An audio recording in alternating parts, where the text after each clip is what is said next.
Folks, Black Star Network is here. Hold no punches. I'm real revolutionary right now. Support this man, Black Media. He makes sure that our stories are told. Thank you for being the voice of Black America, Roland. Stay black. I love y'all. All momentum we have now, we have to keep this going. The video looks phenomenal. See, there's a difference between Black Star Network and Black-owned media and something like CNN. You can't be Black-owned media and be scared. It's time to be smart. Bring your eyeballs home. You dig?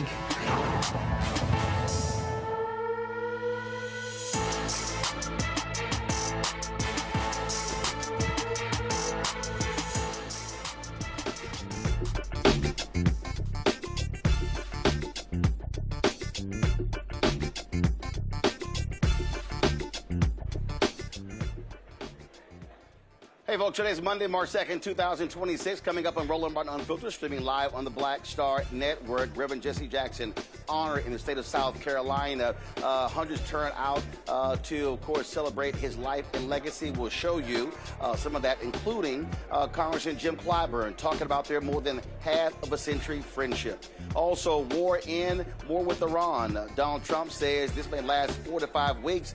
Iran, of course, is firing missiles and attacking other countries in the Gulf state. This could drive up gas prices, whether it's oil, whether it's natural gas. We'll talk about the implications of this latest military action by Donald Trump. Also, in today's show, student loan borrowers get a win. We'll tell you about that on today's show. Also, we'll talk about the issue of big election tomorrow. Texas, North Carolina, a lot of things at stake. We'll talk with the Texas chair of the Democratic Party. Folks, it's time to bring the funk. I'm Roland Martin Unfiltered on the Black Star Network. Let's go. He's got it. Whatever the miss, he's on it. Whatever it is, he's got the scoop, the fact, the find. And when it breaks, he's right on time and it's rolling. Best believe he's knowing. Putting it down from sports to news to politics. With entertainment just for kicks, he's rolling.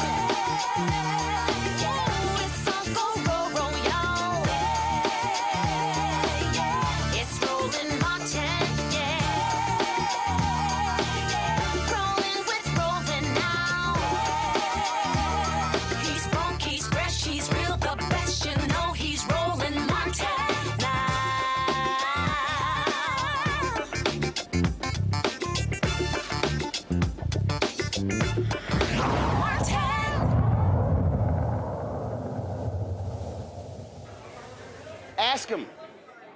Folks, I'm here in New York City where Susan Taylor's National Cares Mentoring Project is having their annual gala. It's also a dual celebration of her 80th birthday as well. We'll be talking with a variety of people who are coming through here. We've, of course, always supported this effort. Of course, this started in New Orleans. We were there after Hurricane Katrina, where the longtime editor-in-chief of Essence Magazine saw the importance of mentoring and begin to launch this project. They have, of course, chapters all across the country.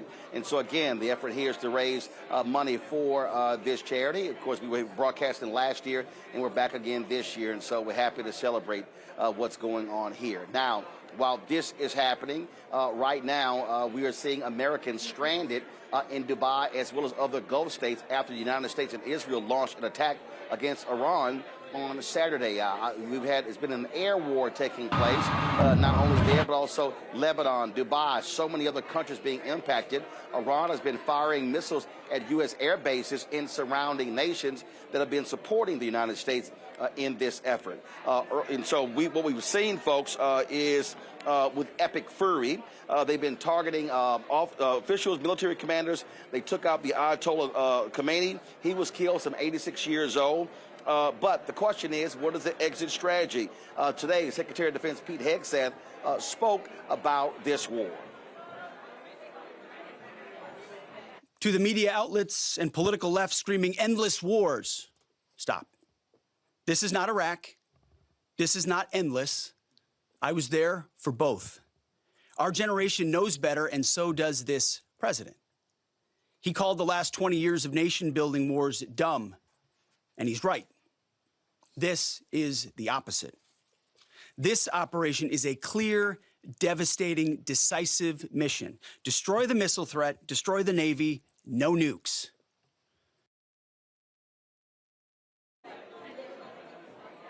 Now, folks, it was interesting, of course, in 2016 when Trump was running, also in 2020 and 24. He often would ridicule Democrats by saying they were going to be taking America to war. In fact, he even tweeted that, oh, if the poll numbers get low, Obama's going to attack Iran.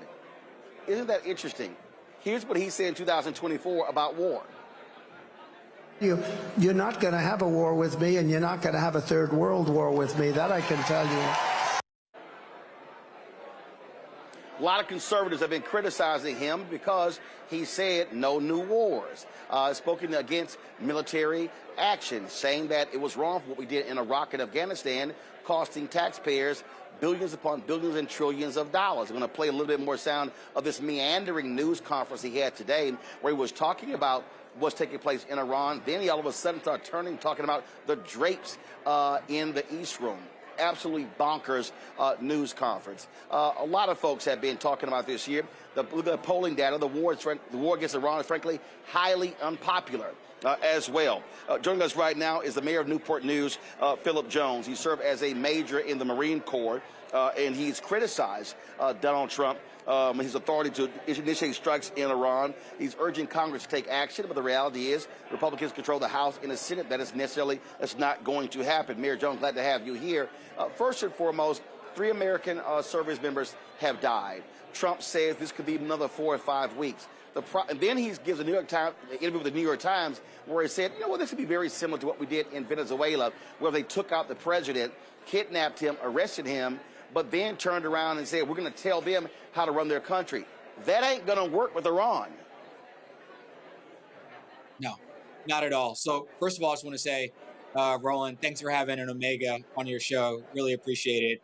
I'm the mayor of Newport News, excited to be on. What I would say is this is not going to work with Iran. Think back to the history that we have with this country. We started a coup in that country in the 50s, along with Great Britain over oil. At the end of 1970, there was an overthrow of a rebellion with the Shah. We have been meddling with Iran for decades, and they are tired of it. What I would say is this. Number one, Iran is the chief sponsor of terrorism across the globe. Number two, they have killed tens of thousands of their own citizens. That being said, only Congress has war powers. So you said something that I think is critically important, and a lot of people have no idea. As a matter of fact, I saw something earlier today on a social media account, and they talked about how this all began in 1979 when the Iranians overtook the United States Embassy. That's a lie. What people don't understand about this history, I was on Ricky Smiley's show this morning talking about this here, is that in 1951 and then culminating in 1953, with the United States, what we did is we stepped up and said to Anglo-Iranian Oil, now known as BP, when Mossadegh, the Democratic Prime Minister, said they wanted to do an audit of the oil because they felt they were not getting enough money for their oil. Well, Anglo-Iranian Oil, again, now known as BP, said, hell no, that's not happening. And it was Iranian oil that actually was building Britain during that particular time. They were sort of hesitant to take some action against Mossadegh. Our government, the CIA, says, hey, we'll do it. So we start dropping flyers and other things, causing instability in that particular country that led to a coup. We install a Shah of Iran, who frankly was repressive, leader of that country, and then that's who they overthrow in 1953. Now, Scott Bessent, the Treasury Secretary, openly talked about we did the exact same thing. We undermined the economy in Iran, 4 minutes the descent there, and now we see what's going on.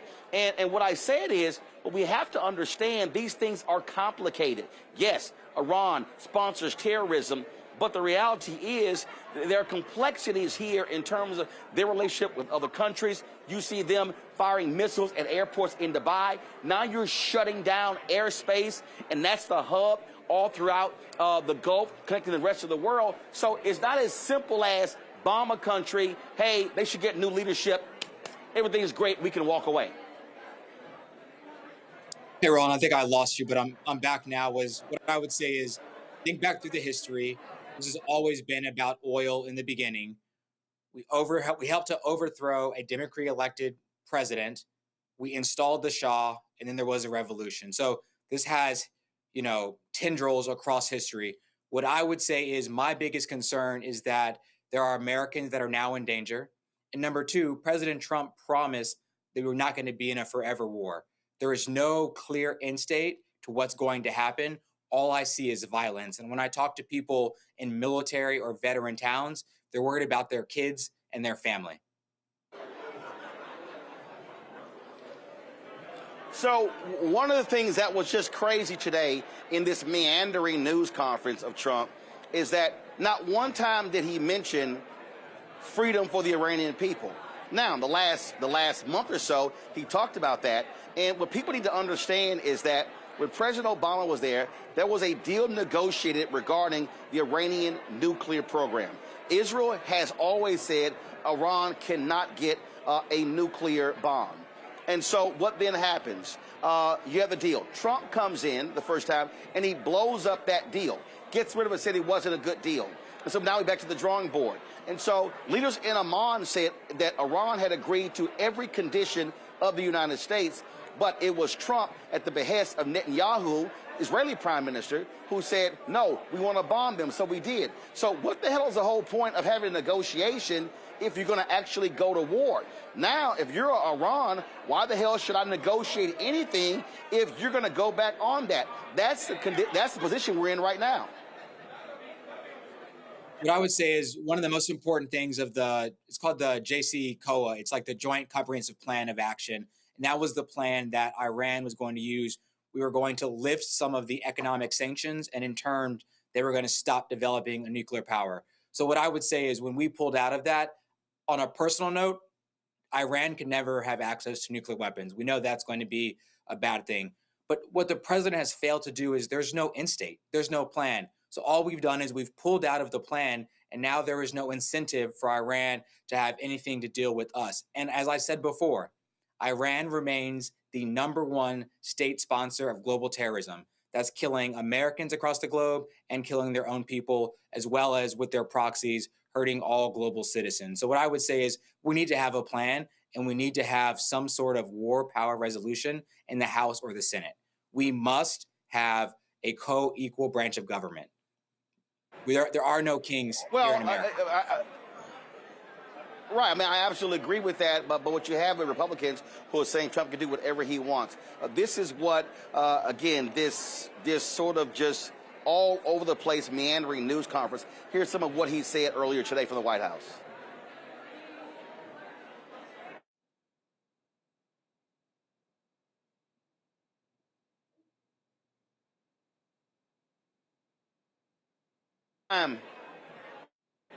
I can't.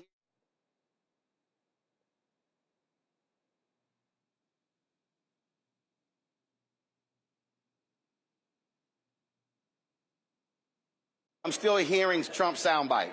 So are we playing the video or not? I'm still hearing the sound.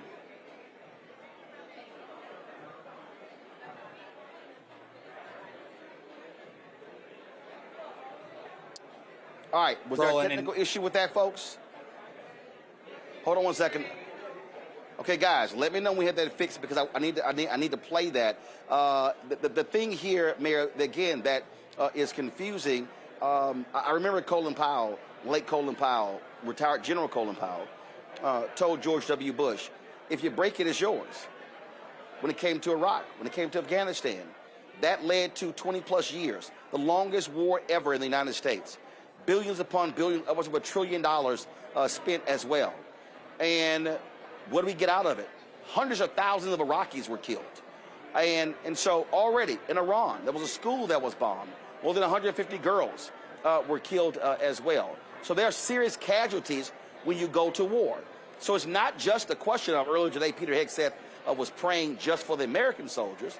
It's not just what's the condition of Americans, but it comes down to what's the human toll that we have here. That always has to be considered when you talk about war.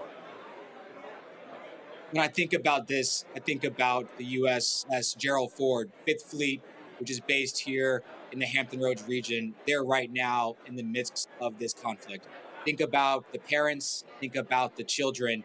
The president promised there was going to be no more of these forever wars, and yet we find ourselves in conflict after conflict. And as someone that served and someone that wears a memorial bracelet on my wrist to honor the fallen, we have to do better. We can do better. And I would keep calling upon Congress. We have to have some war powers resolution. We cannot let one person take us into war. The human toll is going to be costly. All right, then. Mayor Jones, we certainly appreciate you joining us. Thank you so very much. Folks, this is Donald Trump speaking earlier today from the White House. Keep in mind, we started this war while he was at Mar-a-Lago, palling around at some glitzy fundraiser. Normally, if the United States goes to war, the person occupying the Oval Office is going to be actually at the White House in the Situation Room, not Donald Trump. But this is him speaking today from the White House. We provide a brief update on Operation Epic Fury. Today, the United States military continues to carry out large-scale combat operations in Iran to eliminate the grave threats posed to America by this terrible terrorist regime. Following our obliteration of Iran's nuclear program in Operation Midnight Hammer a short while ago, we warned Iran not to make any attempt to rebuild at a different location because they were unable to use the ones that we so powerfully blew up. But they ignored those warnings and refused to cease their pursuit of nuclear weapons. In addition, the regime's conventional ballistic missile program was growing rapidly and dramatically, and this posed a very clear, colossal threat to America and our forces stationed overseas. The regime already had missiles capable of hitting Europe and our bases, both local and overseas, and would soon have had missiles capable of reaching our beautiful America. The purpose of this fast-growing missile program was to shield their nuclear weapon development and make it extraordinarily difficult for anyone to stop them from making these highly forbidden by us nuclear weapons. We were the ones that were complaining. We were the ones that wanted it stopped. But everybody was behind us. They just didn't have the courage to say so. An Iranian regime armed with long-range missiles and nuclear weapons would be an intolerable threat to the Middle East, but also to the American people. Our country itself would be under threat, and it was very nearly under threat. I was very proud to have knocked out the Iran nuclear deal by President Barack Hussein Obama. That was a horrible, horrible, dangerous document. They would have had nuclear weapons 3 years ago, and they would have used them. Okay, folks. Again, Donald Trump is straight up lying there. Let me go to my panel. Dr. Ami Congo, being a senior professor of electrical school of international service, American University, author of Lies About Black People, How to Combat Racism out of D.C. Thelma Anderson, the creator of the Public Opinion Court and author of Shut Up and Prosecute of the Dallas, Eugene Craig, CEO, X Factor Media. He's going to be joining us shortly as well. Ami Congo, I'm going to start with you. Let's be clear. Donald Trump just sat there and lied. Iran does not have any missiles that can reach the United States. That's simply a flat-out lie. There is absolutely nothing in American intelligence that says that can take place. That's what you have going on, something he's throwing out. And again, no real rationale. And when you talk about going to war, there should be, okay, what's the American interest for going to war? I don't see it, have not heard it. Roland, it's absolutely ridiculous. At least since 2015, American politicians have been saying that Iran is 2 weeks away from being able to have some type of nuclear weapon or some type of weapon that can reach the United States. It's been said under so many administrations. And so, number one, Trump lied and fell for that and used that as an excuse. Number two, this is completely Israel pulling the strings of the United States government. Benjamin Netanyahu said it's been his life mission to get rid of the Iranian regime there, and the United States is helping him do that. So that's also something that he's lying about. Furthermore, we have a man in the Ayatollah Khomeini Roland, he was 86 years old with cancer. He was on his last bed. So it's like, why turn this man into a martyr right now? And lastly, we just see once again that Trump is not an honest broker. Just like they did last year with Iran, they were in the middle of negotiations. The representative from Oman, who was organizing this particular negotiation, said that he actually was in the United States, just met with J.D. Vance, and had a deal on the table that was better than Obama's deal, which is all Trump cares about, is doing something better than Obama. And yet and still, while this man is still in the United States, before he could even get back home to Oman, Trump does this again. This is the ultimate distraction. This is the wag the dog scenario, taken away from Epstein and everything else. But it shows fundamentally that Trump is a violent man, and he feels like he can bomb his way through anything. And lastly, Roland, he said in one of his calls today that Venezuela is going to be the model. And he's going to try to do what he did in Venezuela everywhere else in the world. Iran is not Venezuela. There's 90 million people there. Absolutely. Yeah. First of all, it absolutely makes no sense. The Venezuelan government is not the same as Iranian government. You're talking about the mullahs. You're talking about the extremists. And let's be right clear. We're not making excuses for them. There's some estimates that some 30,000 people were killed when they shut down protests there. So we know what's happening there. But the bottom line here, I'm going to bring Thelma in here, is that when you do this, you have to factor in all of the implications. When we start talking about war, again, we're seeing right now Iran firing missiles at Dubai, firing missiles at Jordan, firing missiles at Qatar. So now all of a sudden, those countries are now brought in. Hezbollah, who Israel decimated in Lebanon, they now are back engaged as well. And so now Israel is firing on Hezbollah in Lebanon, while they're also attacking, the United States and Israel are attacking Iran. So there's this idea of you're having this a war against Iran. You've now brought in 4, 5, 8, 10 other countries, and we don't fully understand the implications of this expanding war. The implications are already detrimental. We have lost American lives. We have seen how detrimental it has been to innocent little girls. At what expense? The expense is too great and too massive for us to sit back and allow this to happen, to go to war without getting congressional approval, and then to be hunkered down at Mar-a-Lago celebrating, going to a party while we have military out here giving their lives to protect a country that does not protect them.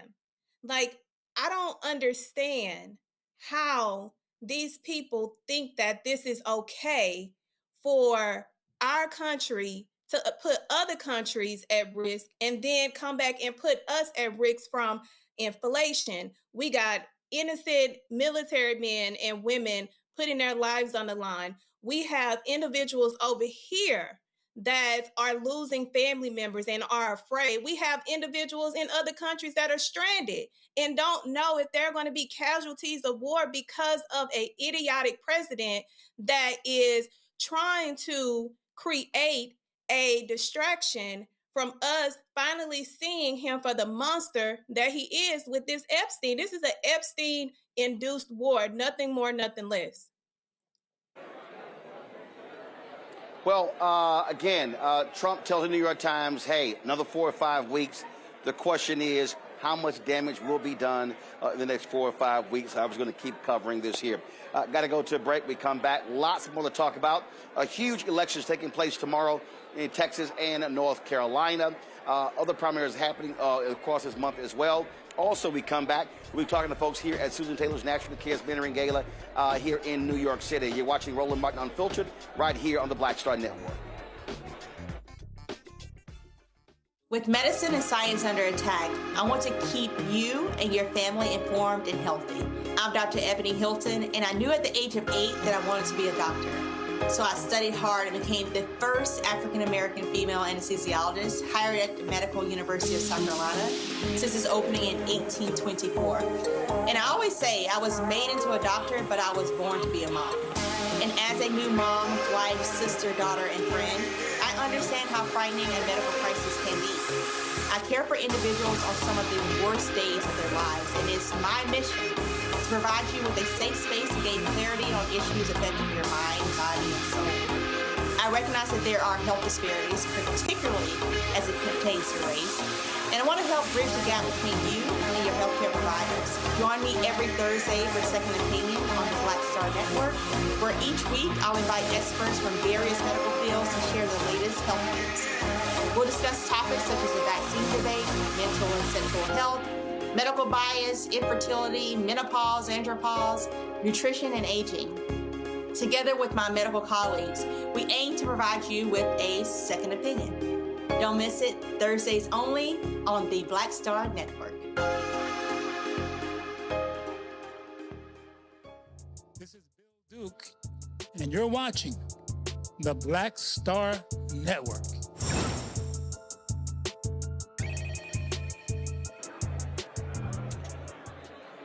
All right, folks, welcome back to Roland Martin Unfiltered. As I said yesterday, first of all, as I said before we went to the break, lots of things happening. Huge election tomorrow happening in Texas and North Carolina, of course. We're going to be talking about that. Also, let's talk about a huge ruling that came down today regarding the student loan issue. Now, of course, remember President Joe Biden offered significant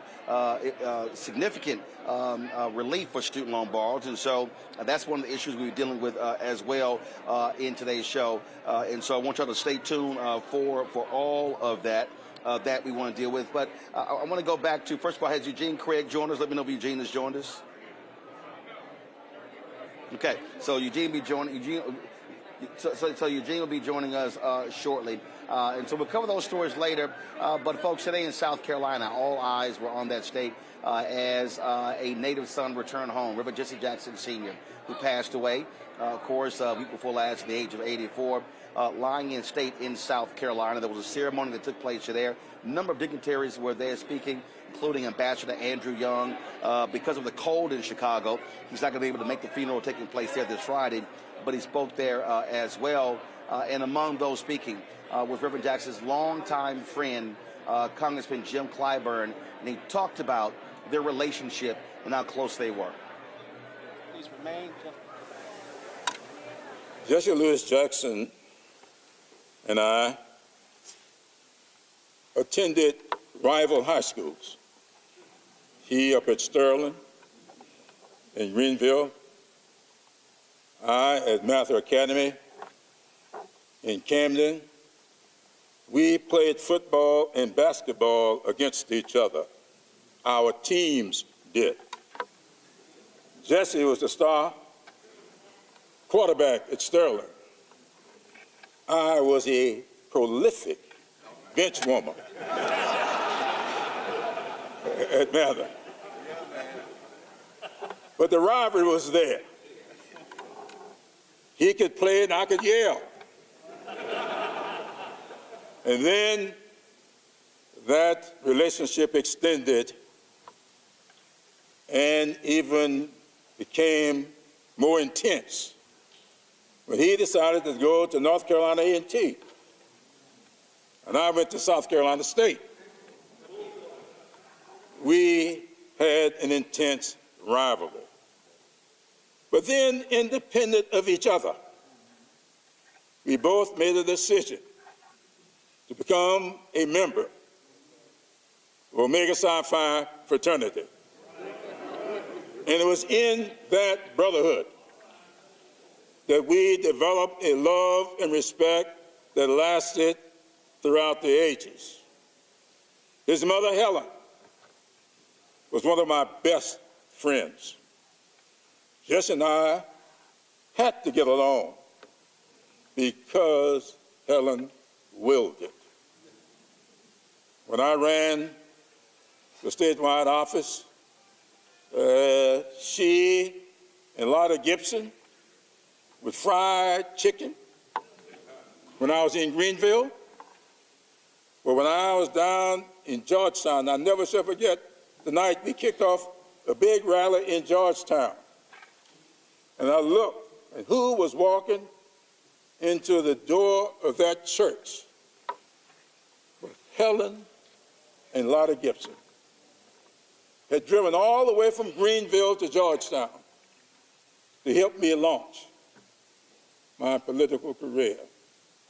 I had no way of knowing that I would live to serve in Congress with their grandsons, and our children,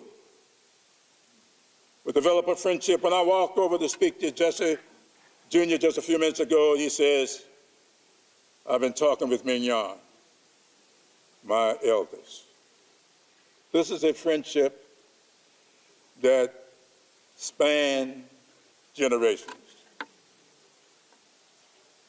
I opened the program 2 nights ago, quoting from an iconic pamphlet, words written at the time this country was trying to give birth to itself, 1776. In about 5 months, we are going to be celebrating the 250th anniversary of this country's existence. And I quoted Thomas Paine's famous words when he wrote, "These are times that try men's souls. Summer soldiers and sunshine patriots will, in the crisis, shrink from the service of their country. But he that stands it now deserves the love and thanks of man and woman, for tyranny, like hell, is not easily conquered. Yet we have this consolation with us, that the harder the conflict, the more glorious the triumph. Because Jesse Louis Jackson was not a summer soldier. He was not a sunshine patriot. He stood the times, and because of his efforts, I am able to sit where I sit today. I can remember those battles to get rid of winner-take-all elections. Who precipitated that? Jesse Louis Jackson. And I don't care what anybody may say you to the contrary. Were it not for proportional voting in our primaries, Barack Obama never would have gotten the nomination to be president of these United States of America.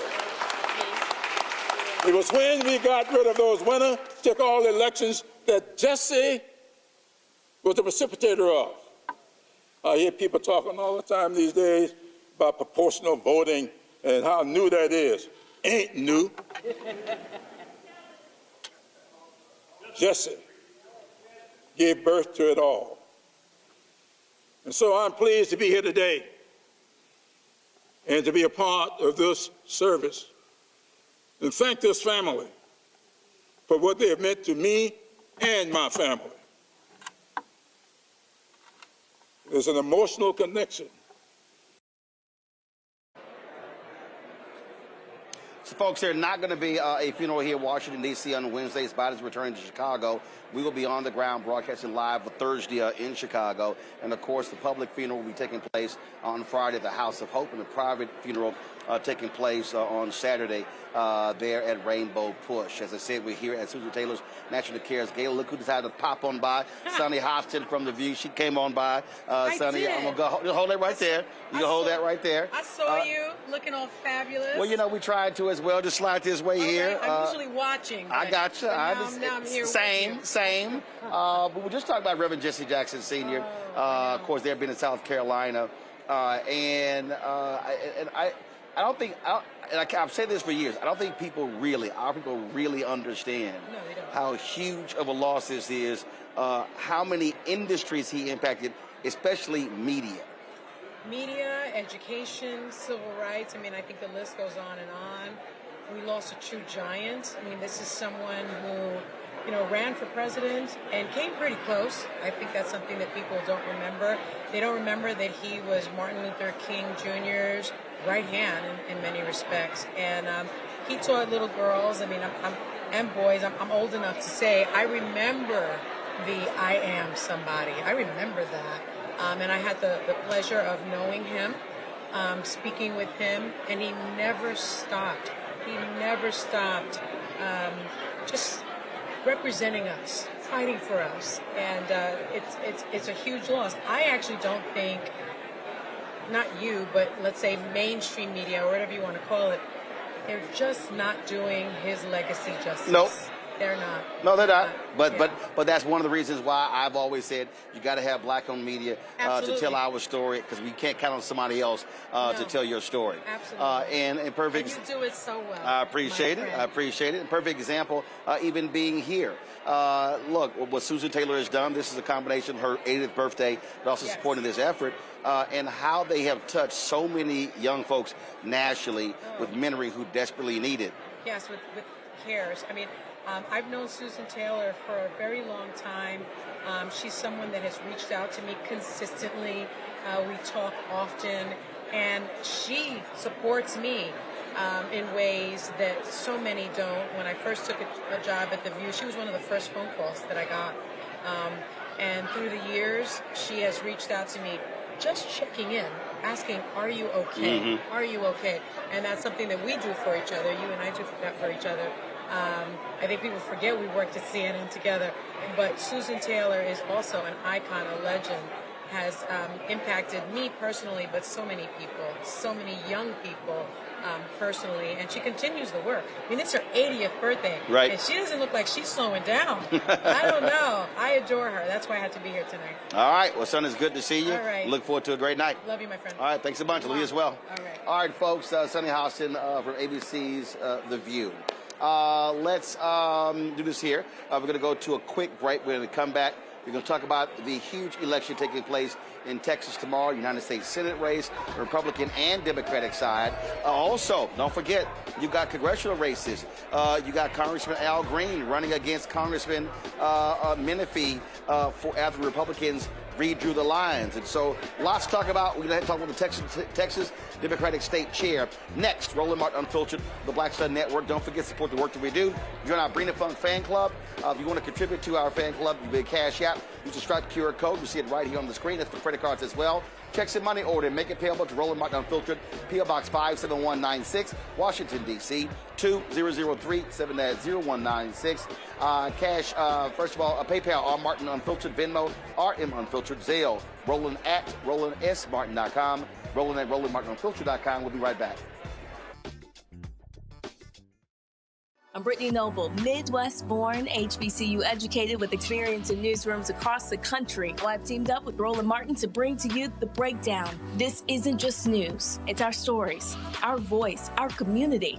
Join me for The Breakdown, Monday through Friday at midday, only on the Black Star Network. What's happening? This is your man, Motown recording artist Kim. You are watching the Black Star Network.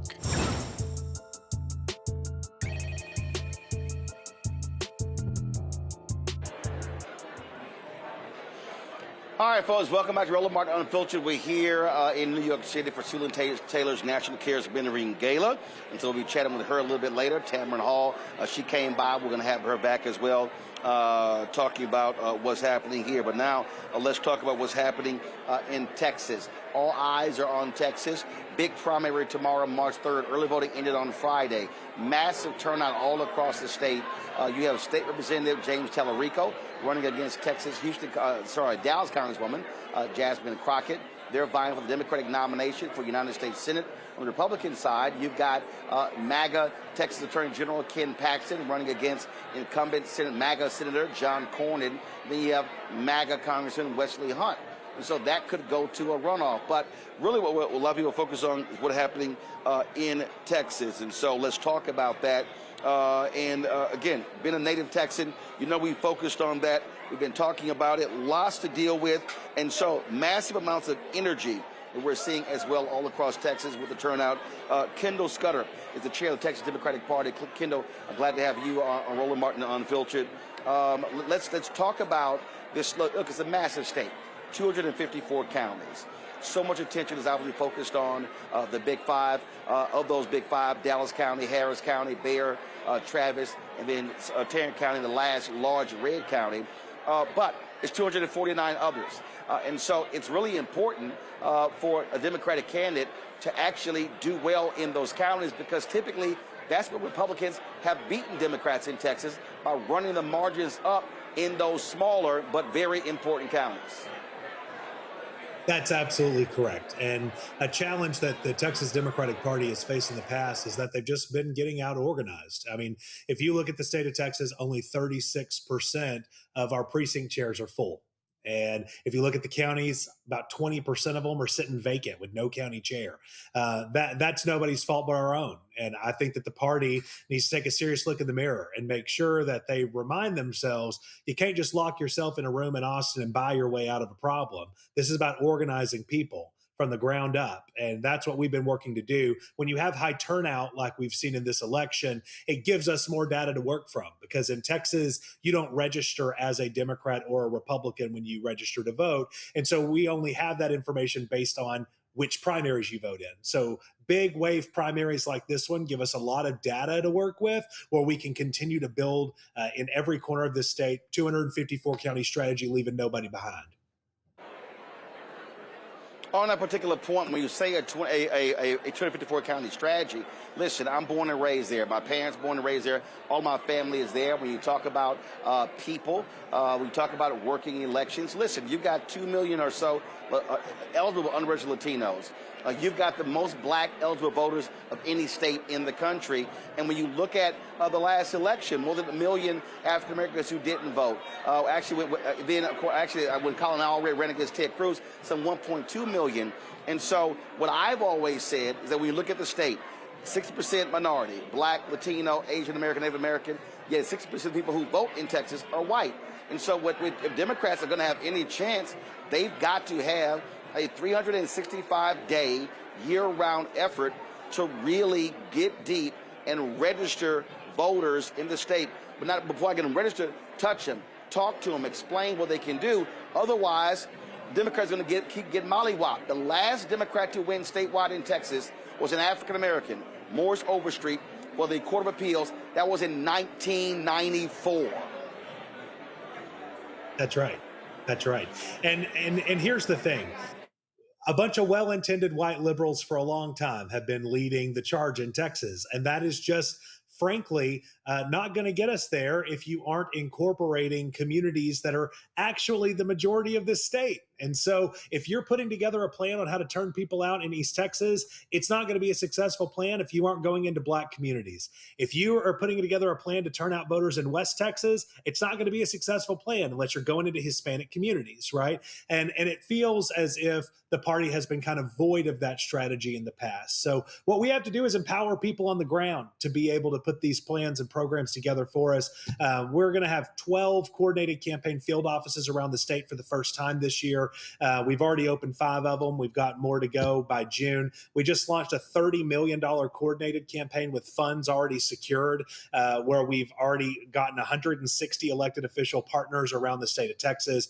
We're changing the way we've operated in this state, because we can't keep operating like it's amateur hour. We've got to operate like we're a serious state if we don't have a long-term plan, not just for this election, but looking down the line to 2032. If you aren't looking that far ahead, then you're failing this country and you're failing to meet a moment. Because after 2032, if North Carolina or Texas isn't in play for the presidency, Democrats don't get elected president. Yeah, and that's understanding the map, because, again, if you look at the 2030 census expected, blue states will lose by 11 electoral college votes. And so Democrats are going to then have to win Arizona and Nevada, or flip Georgia and North Carolina to be able to compete. Let's talk about money. In 2008, highly contested election, lots of energy. A lot of people really thought Texas was Democrats are going to pay a lot of attention. Then Senator Hillary Clinton, Senator Barack Obama really generated lots of attention. But what ends up happening? Okay, then all of a sudden Obama wins, and then Texas simply became money bags. He would fly into the state, just like Joe Biden would do. They would come in, raise money, and then leave. And I kept saying, listen, you got to be able to fund this stuff. And so, what are you saying to big money interests in Dallas County, in Harris County, in Bexar, in Travis, in Tarrant, in West Texas, in South Texas, that the only way this gets done if they are funding, organizing, and mobilizing around the clock? That's right. So I'm a farm kid from East Texas. And so, maybe it's just the mentality that I was raised with, but I'm sick and tired of the party sitting around and waiting for national partners to come in and save us. At some point, we just have to roll up our sleeves and get it done. And, what I'm telling those partners are, if you want to help nationally, that's fine, but we need to take care of the home front here. And this isn't going to happen overnight. You're not going to wake up in November and suddenly the Democrats have won every single office in Texas. It is going to take cycle over cycle of building this. I think we have an opportunity for some wins this year. I do. If I'm in Vegas, am I putting my money on it? It's probably not probable, but I do think it's possible. But we build now so that we can have success later. If we are constantly funneling the resources we have into TV, that's not building long-term gains. That's not organizing a working class army in every corner of this state. That's not showing up into communities that have felt disenfranchised and ignored by this party for so long and showing them that we are showing up for them. That is how you have to change the strategy on its head in order to find success, in my opinion. Last question I have before I go to the panel with their questions. And look, you've got lots of online stuff going back and forth between Tallarico supporters and Crockett supporters. You've got all of these questions being raised about, well, is she electable? Is he better reaching out across the aisle? You're going to have to reconcile these sides. It's going to be a lot of hurt feelings after tomorrow night once we find out who wins. Are you prepared to do that? Because, again, listen, you got a lot of folks who are African American who are pissed off with stuff a lot of white progressives are saying. You've got Latinos who are upset with comments that Congresswoman Crockett has made. And so are you understanding the role that you're going to have to play to say, hey, I got to keep this thing together with the massive turnout in the primaries? You're going to need that and more in November. Post the primary, it's crucial for us to be unifiers and to try to bring everyone together and focus on the things that we all have in common. Because absolutely, people in Texas are not used to, Democrats in Texas are not used to having contested primaries. And so this is a new feeling for folks. But I'll remind you, you remember this, Roland, back in 1990, the last really raucous primary we had in this state was Treasurer Ann Richards, Governor Mark White, and Attorney General Jim Maddox. They all ran against each other, calling each other cokeheads and fraudsters, and it was really vitriolic, and it took a lot of uniting, but I'll remind you, the Democrats won in November in that election. And so these primaries get people excited and involved, but it's our obligation to make sure that the people who may not find themselves successful or might fall short on election day, they have to understand they're still welcome at the fold. There's always a seat at the table for everyone who's willing to respect everybody at the table here at the Texas Democratic Party. And we have to put in the work to earn those people's support and shouldn't just expect that they're going to come back to us. It's about not taking any voter for granted and showing up and expecting to have to earn it. All right, let's go to a question for the panel. Thelma, you're there in Dallas. You get to ask the first one. Good evening. One of my questions is centered around the importance of maintaining or retaining Democrats in the party who are sick and tired of being sick and tired. So one thing that I've noticed, there's a lot of distrust that is within the Democratic Party, because I know from my lens, I'm seeing a lot of pay to play that is coming from the APACs, or when our party openly accepts individuals who switch from Republican to come and fuse and disrupt the Democratic candidates who are legitimate Democrats. And we sit on the sidelines and allow this to happen. I see it in Dallas County, in the district attorney's race with Crusoe, being a former Republican, now a Democrat, and I'm standing with Tallarico being funded by AIPAC in order to come in and manipulate an election in order for them to come in and create the next Chuck Schumer. What are you all doing to regain that trust so that what we are seeing would not continue to happen, especially in the dangerous times we are in and the political games that are being played? That question, and you're speaking my language here. I wouldn't have run for leader of the party last year. I was the first new chair that the party's had in 13 years, got elected last year. I wouldn't have run if I was happy. I ran because I was one of those people who was pretty pissed off at the way that the party had carried itself. I'm from the progressive wing of the party, and I feel it's unacceptable for a party to negotiate the way to negotiate away the things that are important to our base and to constantly try to grovel towards the center. One thing Republicans understand that Democrats don't is that your base are the ones who brung you, and they're the ones that you need to stand for and fight for. So what I tell candidates all across the state, they don't have to agree with me. I don't get to tell them what to do, but I will say I don't want to see a single one of them going around the state talking about preserving Social Security. They should be talking about expanding Social Security. They shouldn't be talking about making sure people get to see a doctor when they're sick. People should be able to see a doctor before they get sick. We are supposed to be a party that is unapologetically on the side of working class people, that will take on whatever billionaire, whatever banker, whatever bootlicking bastard we have to make sure the little guy gets his seat at the table. And we have not been that as a party. We have been a party defending institutions because we were patriotic Americans who loved it and didn't want to see Trump tear it apart. But we have to recognize real quick that there's a reason that 1.1 million Democrats who voted in 2020 stayed home in 24. It was because they felt like we negotiated them away and negotiated away the things that were important to them. So the strategy that I take is I need to make sure that our base understands that when you are a member of the Texas Democratic Party, we value our base and we're going to hold our Democrats accountable to make sure they're doing the right thing. That's why I fought so hard to make sure we were pursuing the quorum break last summer, where we were able to end up getting Prop 50 passed in California and get these districts redrawn, because it's essential for us not to just grovel and do everything we can to get crumbs. People elected us to throw down and fight. And that's the role that I think the party has. And that's the space we should occupy. All right, folks, I've got about 3 minutes left. I got 2 questions to ask. Eugene, Craig, your questions. Gene Craig, I'm one of those former Eugene, there you go. Republican. There you go. Do you hear me? Can you guys hear me? Okay. I guess my question is this: as a Republican that crossed over for Kamala, and so goes Kamala, so go I. My question is this: are y'all prepared to go to hell and going to go to a deeper hell when it comes to Ken Paxton, if he's so the nominee on the other side? One of the things that's frustrated me about Democrats, especially being a Republican that came up in the 2010 era up until now and whatnot, is that when it comes to this is a zero-sum game. And I need y'all to go to complete hell and then beyond.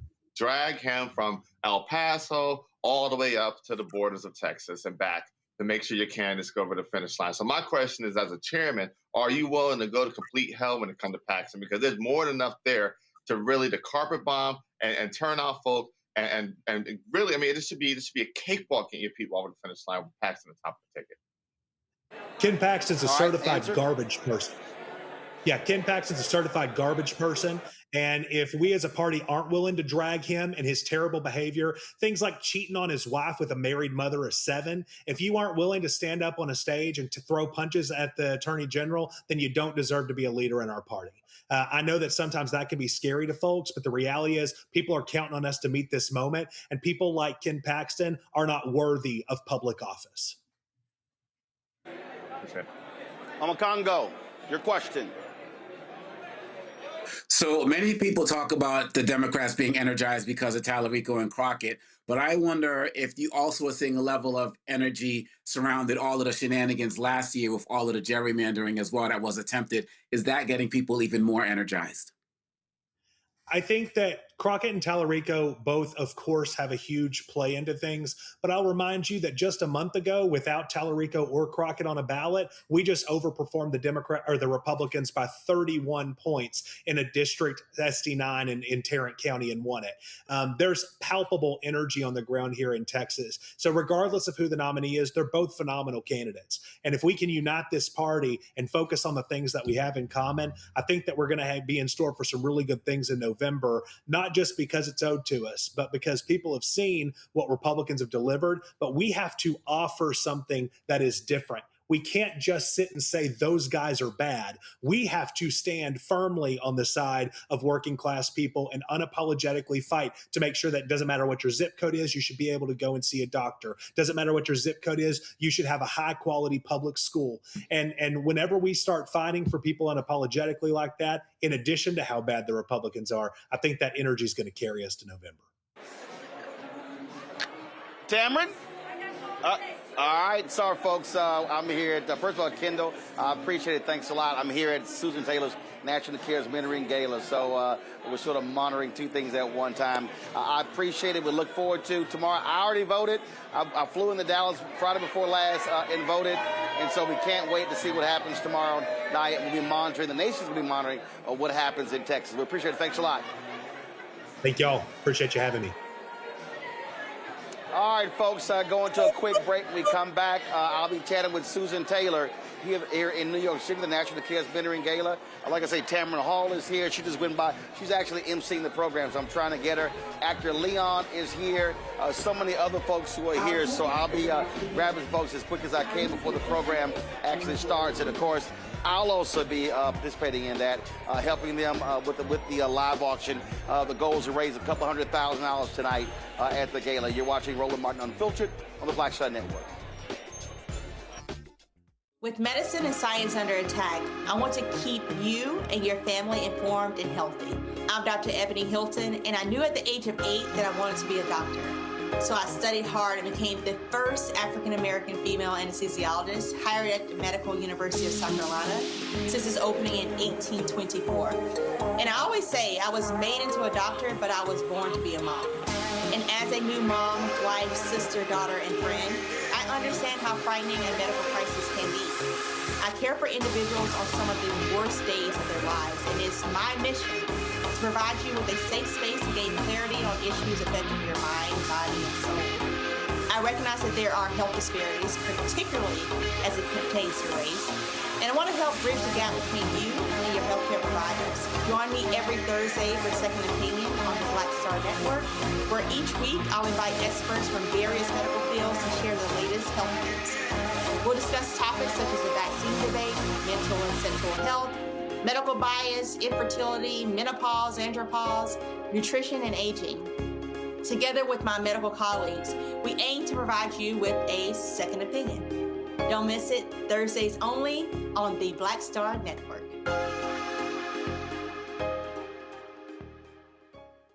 Hey, I'm Malcolm Lee, and you're watching the Black Star Network.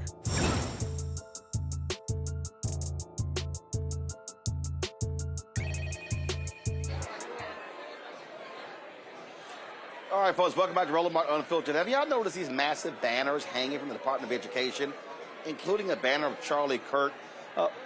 This is looking like North Korea. So they put these banners up, Booker T. Washington, Charlie Kirk, and others. I don't know what the hell that's about. That's what Donald Trump is doing. And it's absolutely crazy. And this is somebody who was a college dropout, absolute racist, who said that, frankly, going to college was an absolute waste of time. So I can't make out what that's all about, but that's what we're dealing with here in this country. All right, folks, let's talk about one of the other issues before we go to our next guest. There was a young man who was on this show, played quarterback at Bethune-Cookman. Tragically, he was killed over the weekend in a single-car accident. His name is Dominique Ponder. He had transferred to Colorado. 23 years old. He lost control of his 2023 Tesla around 3 a.m. in Boulder County. He struck a guardrail and electrical pole before rolling down in the embankment and catching fire. He was pronounced dead at the scene as investigators are saying speed was a factor Again, he was a third-year sophomore from Opelika, Florida. He transferred from Bethune-Cookman to Colorado. And so he was on our show 3 years ago with his parents talking about the Ed Reed controversy when he was hired, well, not hired, and, well, was he let go? Was all sorts of back and forth that took place there. And so this young man, we appreciated having him on the show. He was very outspoken and vocal about the critical issues. And, it's just, bottom line is tragic. Dominique Ponder, he was just 23 years old. All right, folks, on Friday, a U.S. District judge in the Eastern District of Missouri dismissed the multi-state lawsuit challenging the SAVE plan. Judge John Ross ruled that the case was moot because both parties no longer held opposing legal positions. Education, of course, is now legally required the Department of Education, they are legally required to administer the plan, allowing borrowers to benefit from lower monthly payments and faster forgiveness, at least temporarily. Matria Spatzer, the Vice President and Federal Policy Director of the Center for Responsible Lending, joins us right now. I'm glad to have you here. Matria, first of all, walk us through this here. And so what is the impact on the borrower? Because the Trump folk, they were trying to move it to Commerce or Treasury. They were doing all sort of crazy things and not having it administered in the Department of Education. Yeah, well, no, first of all, thank you so much for letting me be here today, Roland, to talk about this ruling. I have to tell you that the jury is actually still out on what the ultimate impact is. And that's because right now, the administration has been very, very silent about their next steps. The reality is that they can choose to appeal the judge's ruling, and if so, we'll be back in court once again. But if they do not, the other alternative is that they could issue a rulemaking and try to stop the SAVE program that way. And then finally, just as a matter of law, under the big, brutal bill passed by this administration last year, in July 1st, 2028, the SAVE program will terminate as a matter of law anyway. So the truth is that right now, for the 7 million student loan borrowers who are still on the SAVE program, they're very much in limbo. And so for the borrower, okay, what is the impact right now? What happens to them? Are they just sort of waiting to see for this court stuff to finish? So the answer is that yes, because the administration has not acted to fully reinstate the SAVE program. However, that does not mean that borrowers should not try to reach out to the administration and request activity on their program. So it remains to be seen yet if borrowers are still going to be permitted to make payments consistent with the SAVE program, or whether or not they are actually going to receive forgiveness that's required under the SAVE program. And that's just because the administration has been silent as to what their next steps are. Last question. In terms of how should borrowers be preparing for themselves right now? What should they be doing, depending upon what direction this thing goes in? Right. Well, so there are a couple of things that I would encourage borrowers to do. The first thing is that because the SAVE program itself will actually expire as a matter of law, right now, the individuals who are actually on the SAVE program are in forbearance, and that forbearance was actually established by the Biden administration. However, under the current administration, people who are enrolled in the SAVE program are actually paying interest during their forbearance period. So ultimately, borrowers who are actually in the SAVE program need to move to a different program, whether that be interest-driven repayment, which also has a 20 to 25-year repayment period. And then, of course, there's the much less favorable program being put forward by the administration, the REPAY program. So on a long-term basis, borrowers need to move. On a temporary basis, in terms of those who actually are close to qualifying for relief immediately under the SAVE program, the answer is to be candid with you, they need to stay tuned to what's happening in the case and see what the administration's next move is, because they might, in fact, if you are close to relief, incur a legal right to receive that relief based on the court's ruling. I wish I had some clearer answers for you, but It's all good. It's all good. Let me go questions from my panel. Let me start with Ome Congo. Thank you so much for this. This is very helpful for someone like myself, student loans, grad school, and all of that type of stuff. So the question I have for you, honestly, like given your expertise and everything that you have seen, how optimistic are you that this administration is not just going to try some other shenanigans to try to stiff people and garnish their wages, regardless of what these courts say? Yeah, there's no denying the fact that this administration has refused to comply with the law, and it's especially true within the Department of Education. We've had to take them to court a number of times. The bright spot is that every time we take them to court, they lose. And then they're forced to actually comply again. But you're right, they always come up with some sort of ruse. The thing that I would say to you again is if you are close to receiving a relief under the SAVE program, it is really important that you pay attention to the particulars of the case. However, if you have an extended period of time still left on your student loan forgiveness under an income-driven repayment plan, ultimately, because the program itself expires in July of 2028, you need to move to a different program. Thelma. Do you believe that the pressure behind them removing this relief for student loan borrowers were on the racial side of things? Because we know that African Americans carry a lot of student loan debt because of qualification issues, whether it's your parent, you being a first-time college student, or your parents don't have the funds to send you to college, you don't qualify for scholarships. So we know that primarily African Americans or even other minorities utilize the student loan aspect of funding their education. So when I'm looking at it from the outside, I'm like, this seems like this is a target to try to continue to withhold African Americans or minorities to keep them in a melting pot for them to stir in order to keep them depressed into a system that is going to continue to have them in debt. Yeah, no, I think that's a really important point. And there is no denying that this administration has certainly attacked people of color and especially African Americans through all of its DEI policies, and especially its attack on higher education, which interestingly enough seems to be uniform regardless of race. This is an administration that is against higher education in general. But the one thing that I think we have to consider when we think about the administration's policies is that we actually have the highest unemployment rate for African Americans in the United States right now since the pandemic in 2021. There is an affordability crisis that it continues to kind of permeate despite the administration's acknowledgments for almost every American.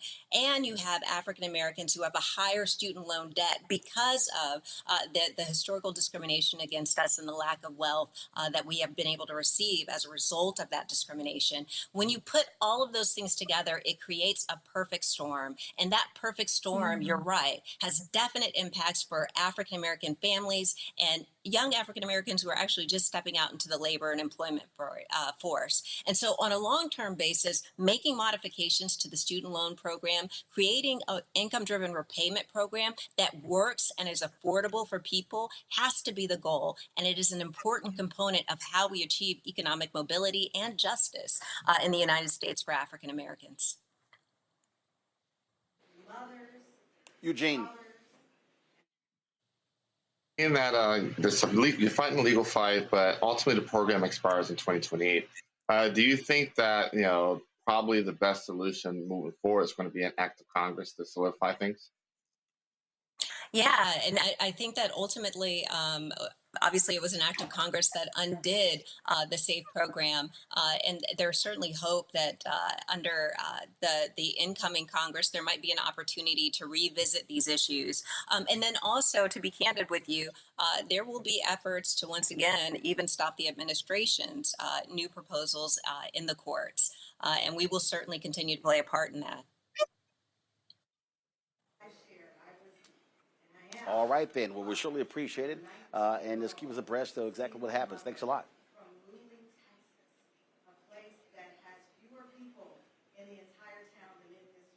All right, then. Folks, we're going to go to a commercial break. The program has already started here in New York City. We're going to come back with headlines with Brittany Noble. More right here on Roland Martin Unfiltered on the Black Star Network. Hatred on the streets, a horrific scene, a white nationalist rally that descended into deadly violence. White people are losing their damn minds.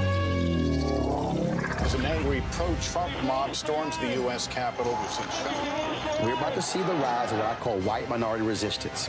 We have seen white folks in this country who simply cannot tolerate black folks voting. I think what we're seeing is the inevitable result of violent denial. This is part of American history. Every time that people of color have made progress, whether real or symbolic, there has been what Carol Anderson at Emory University calls white rage as a backlash. This is the rise of the Proud Boys and the Boogaloo Boys. America, there's going to be more of this. Here's all the Proud Boys, guys. This country is getting increasingly racist in its behaviors and its attitudes because of the fear of white people. The fear that they're taking our jobs, they're taking our resources, they're taking our women. This is white fear.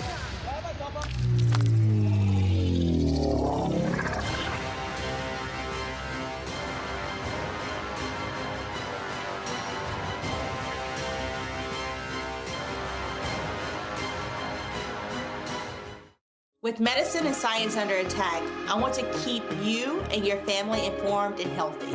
I'm Dr. Ebony Hilton, and I knew at the age of 8 that I wanted to be a doctor.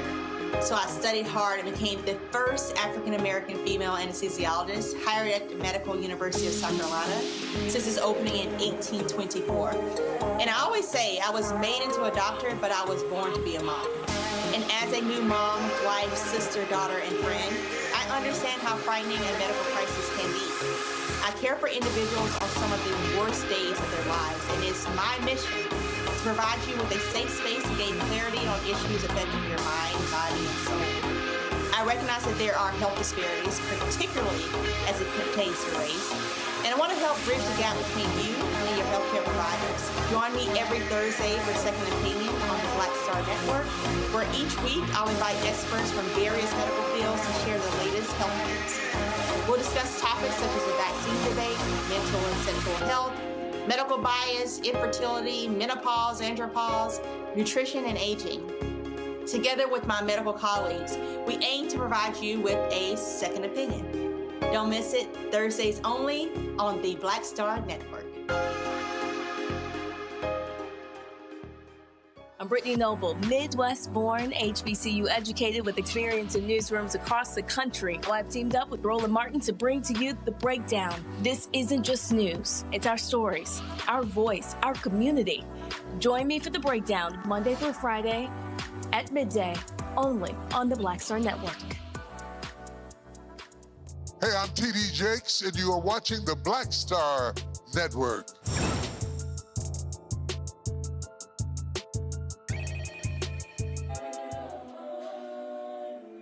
All right, folks, now time for Black Star Network headlines with Brittany Noble. A 2022 survey has identified between 60 and 88 unmarked burial sites in Stafford County, Virginia, believed to contain the remains of enslaved Africans. The Brent family once owned the land dating back to the 1600s. Previous archaeological digs conducted between 1995 and 2002 also revealed additional unmarked graves near a brick wall and along a slope leading to a swampy area. Researchers are currently working to locate historical records and descendants related to the enslaved individuals buried at the site. No excavations will take place without the support of those descendants. In the meantime, the site will be monitored to protect the graves from erosion. Well, more justice for the estate of Henrietta Lacks, the Black woman whose immortal cells revolutionized modern medicine. Novartis, the Swiss pharmaceutical giant, has settled the lawsuit filed by the Lacks estate, which accused the company of unjustly profiting from HeLa cells. These cells were taken from Lacks' cervical tumor at Johns Hopkins Hospital without her knowledge back in 1951. At that time, she was a 31-year-old mother of 5 when doctors at Johns Hopkins removed her cancer cells during treatment.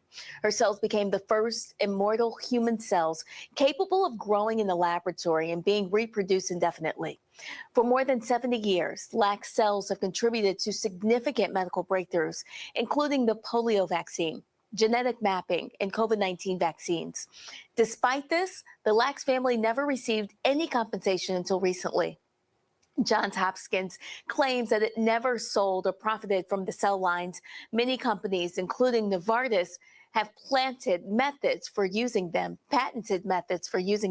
And this settlement marks the second lawsuit resolved by the Lax estate, which alleges that biomedical businesses have benefited from a racially biased medical system. Well, New York Mayor Zohran Mamdani set the record straight. Black New Yorkers helped build New York City. The mayor spoke with historian and podcaster LaToya Coleman. He admitted to overlooking the contributions of Black Americans in the city in his previous comments, where he said New York was a city built by immigrants. Mamdani, who was born in Uganda to Indiana parents, has taken a stance in support of immigrants and against President Donald Trump's federal immigration crackdown. Civil Rights TV, the world's first 24-hour television network dedicated exclusively to civil rights history, education, and future equity, officially launched on the Connect to Your City streaming platform, powered by Connect to OTT. The network made its debut in Selma, Alabama. Civil Rights TV delivers around-the-clock programming focused on historic moments, cultural education, community leadership, and conversation shaping the future of equity and justice. Viewers can watch Civil Rights TV by downloading the Connect to Your City app on Roku by streaming it directly on the Connect to Your City OTT platform. Well, the 57th annual NAACP Image Awards celebrated Black excellence across film, television, music, literature, and podcasting. And one film led the night. Ryan Coogler's Sinners dominated the 2026 awards, earning 18 nominations, winning 13 honors during the four-night event. During the ceremony, Coogler and actor Delroy Lindo took the stage to present an award. The pair received an outstanding ovation in the aftermath of what happened at the BAFTA Awards last weekend. Coogler and Lindo made a powerful statement that reminded us what it means to stand in a room where we don't have to explain our humanity. Thank you. Before we start, I'd just like to officially say that we appreciate all the support and the love that we have been shown in the aftermath of what happened last weekend. It means a lot to us. It is an honor to be here amongst our people this evening, amongst so many people who have shown us such incredible support. And it's a classic case of something that could have been very negative becoming very positive. Thank you so much for the support. Well, another actor with a strong message during the event was Viola Davis. She became emotional as she accepted the chairman honor during the show. I like this quote, that the definition of hell is on your last day on earth, the person you became meets the person that you could have become. I say that about our nation. I say that about myself, that there is no becoming until you face the depth and the darkness of your own soul. There is no becoming without healing and without a radical acceptance of one's truth. I know that about myself growing up in poverty. Little chocolate girl with thick lips and wide nose in Rhode Island in 1965. I didn't see hope. I didn't see dreams. I just wanted to be somebody. And Michael B. Jordan also had a good night. He took home a top acting award along with Entertainer of the Year, recognized for his work on screen and his commitment to elevating Black storytelling behind the scenes. Roland? All right, Brittany, thanks a bunch. You know, folks, one of the things I did, I dropped a video as I was leaving D.C. today on Instagram, and I talked about this idea of when we do things for the culture. You hear that phrase all the time, doing it for the culture, doing it for the culture. And I think one of the issues that we have to contend with is who's profiting from the culture. And this is an important distinction because when we talk about music, when we talk about movies, we talk about entertainment, this is a major thing. And I think what we are witnessing is going to be a serious need for black folk to truly go inward and recognize that we're going to have to really focus on owning and supporting one another. Today, there was an earnings call with Paramount talking about this merger with Warner Brothers. They're going to have some $79 billion in debt. They're going to be combining HBO Max and Paramount Plus. And I'm telling you right now, this could be massive job losses. If they are able to go through and they'll be owning CNN, expect job losses. And what I am saying to African Americans, people in music, I'm tired of seeing these videos of black folks who have record deals where they're losing money and saying, oh my God, I'm not earning anything from it.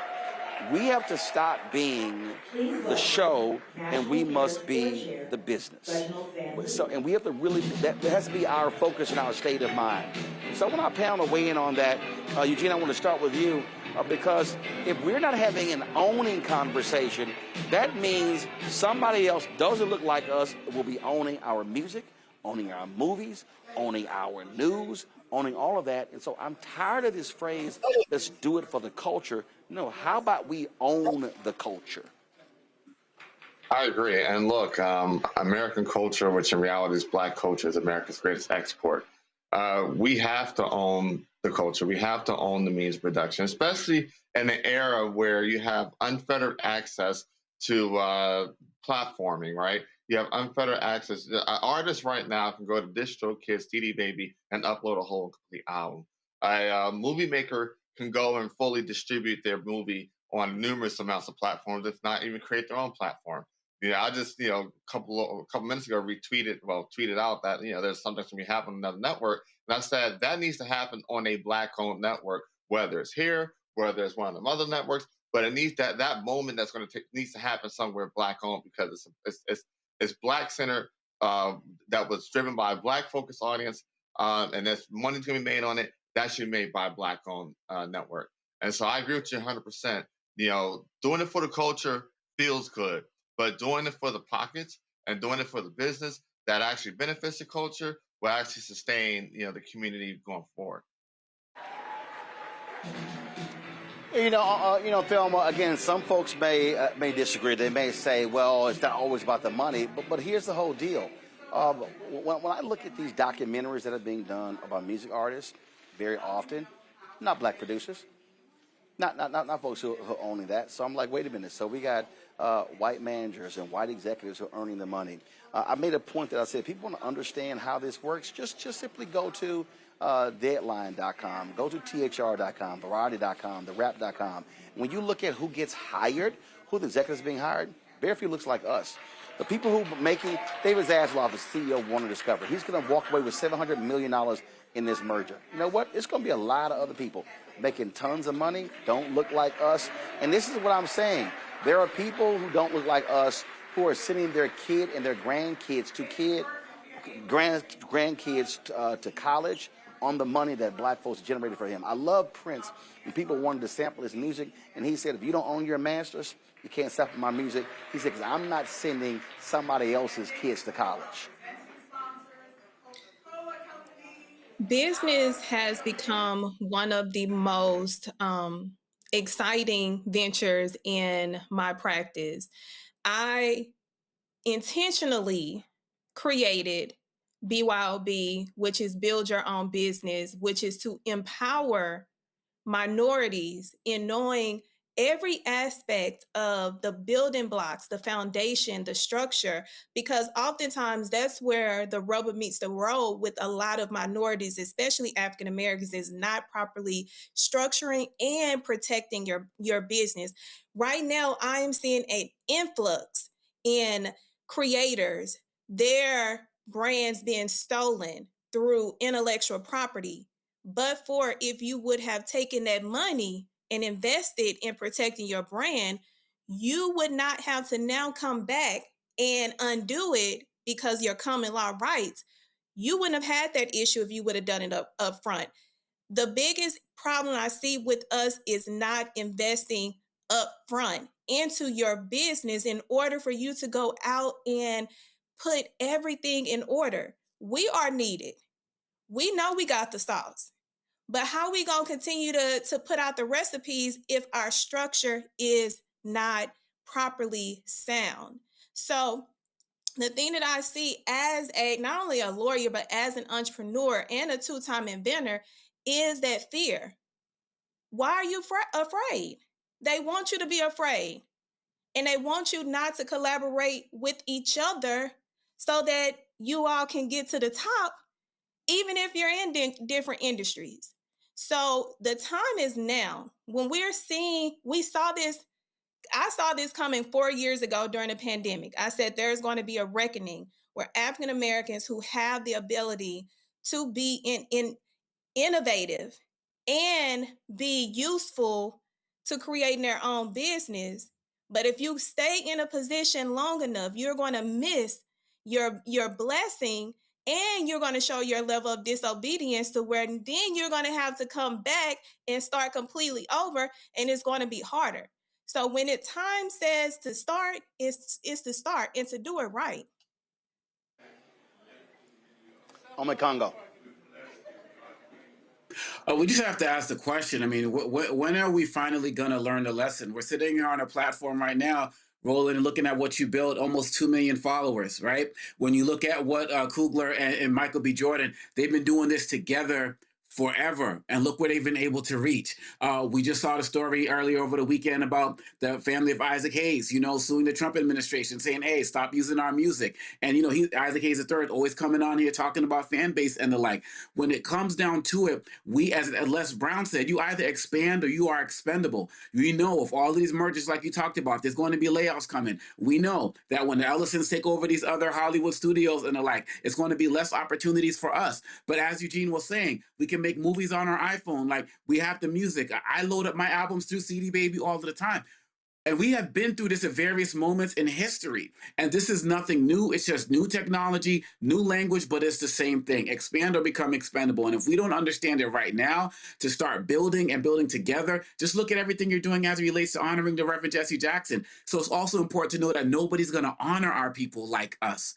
And if we wait for these guys to lay us off, if we wait for these guys to shut down our TV shows or shut down our albums or whatever, knowing that we have the ability all along to create and build on our own, then we deserve what we have coming. We have to learn the lessons from history. We have to listen to Roland, who's always talking about stop focusing on the show and focus on the business. I will say it's now or never, but we've been here before, and we will be here again if we don't learn this lesson right now.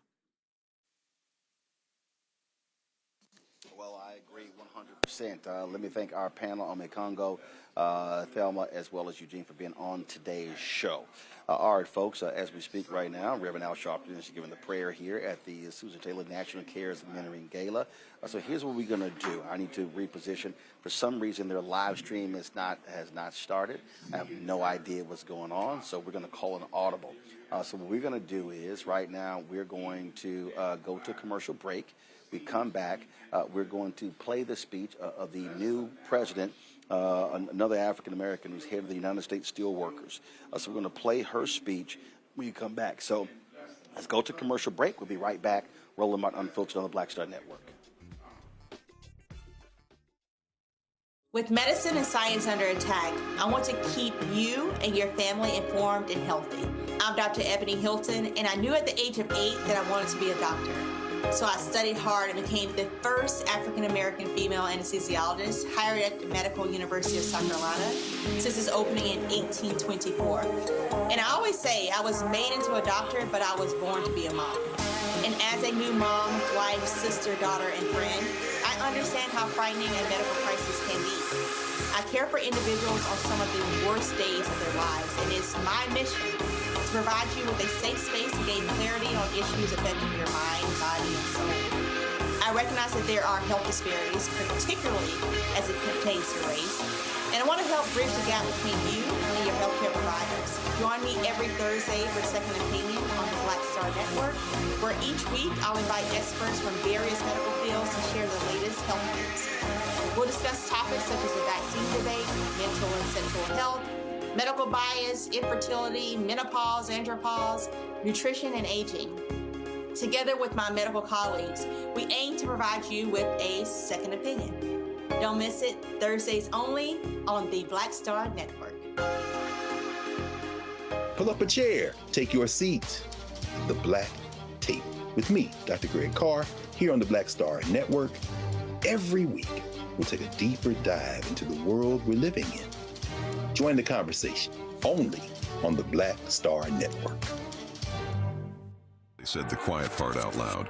Black votes are a threat, so they erased them. After the Supreme Court gutted the Voting Rights Act in 2013, Republican legislatures moved fast.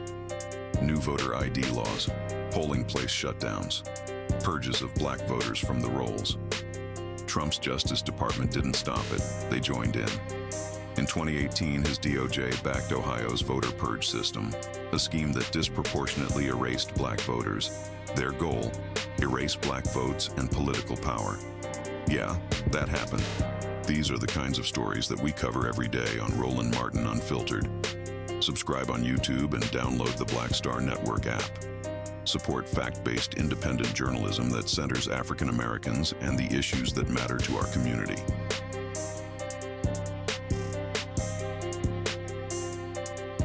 If in this country right now, you have people get up in the morning and the only thing they can think about is how many people they can hurt, and they got the power, that's the time for mourning. For better or worse, what makes America special, it's that legal system that's supposed to protect minorities from the tyranny of the majority. We are at a point of a moral emergency. We must raise a voice of outrage. We must raise a voice of compassion. Party versus party. We are in a crisis of civilization, a human rights crisis, and a crisis of democracy itself. And guess what? You've been chosen to make sure that those that would destroy, those that would hate, don't have the final say, and they don't ultimately win. I'm Mark Morial, President and CEO of the National Urban League, and I'm watching the Black Star Network.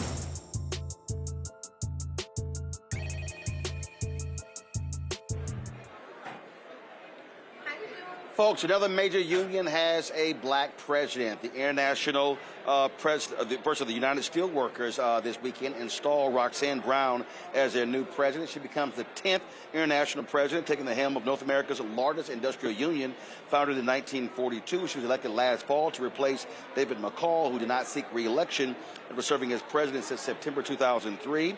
She is the first woman and the first person of color to lead the Steelworkers Union. She was born in Kingston, Jamaica, raised in White Plains, New York. She has served as the union's international vice president since 2019, advocating for working families on issues including health care, manufacturing, retirement, security, trade, and workplace safety.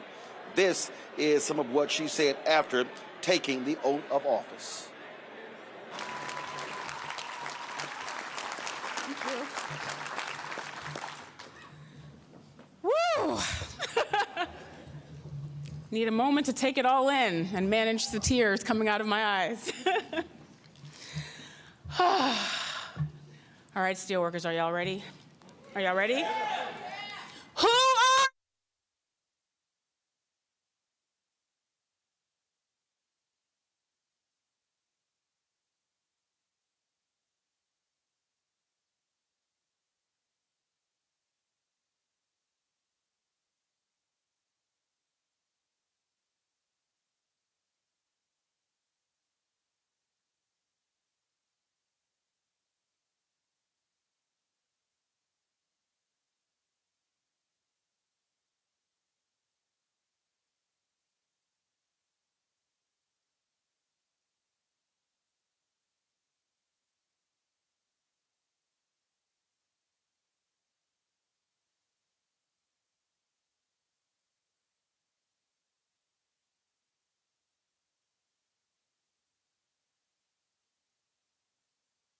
Roberts, and our own President Emeritus, David McCall, for their heartfelt words this morning.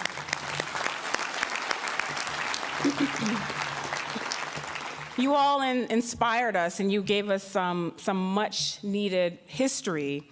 Thank you for being a part of this historic installation. And thank all of you. This room is literally bursting at the seams today with USW members and staff and family, friends, presidents from other unions, members of Congress. I think I saw my own member of Congress, Chris DeLuzio here, and Summer Lee, member of Congress.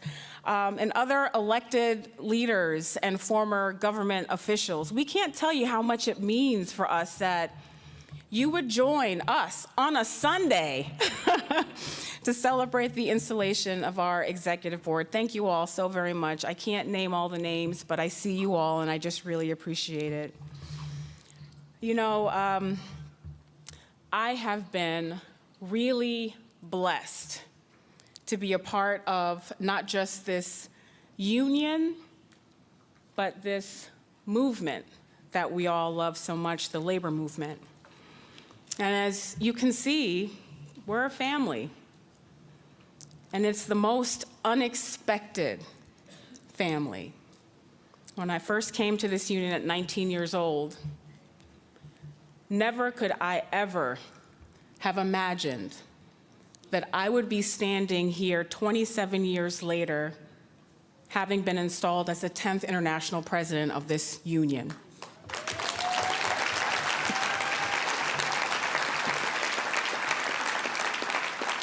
It's been quite the journey, but it's been an incredible one because I haven't been alone.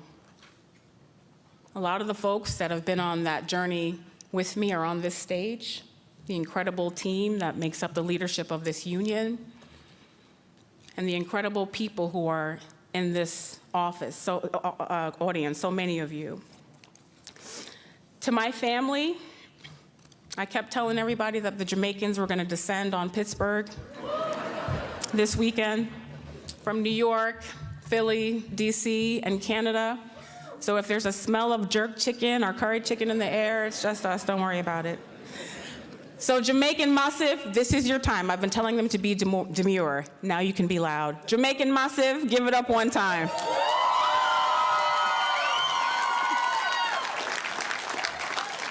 Good. I am a product of a proud lineage. I emigrated to the United States at 2 years old from Kingston, Jamaica. Myself and the loud crew of folks you just heard, my mom, my grandma, brother, sister, aunts, uncle, cousins, and nieces represent the fruits of the tree that was my great-grandma Edna. She came to the U.S. first. She was our tether here to this country. She came in the 1970s by herself with a dream, the same dream that every immigrant that comes to this country has.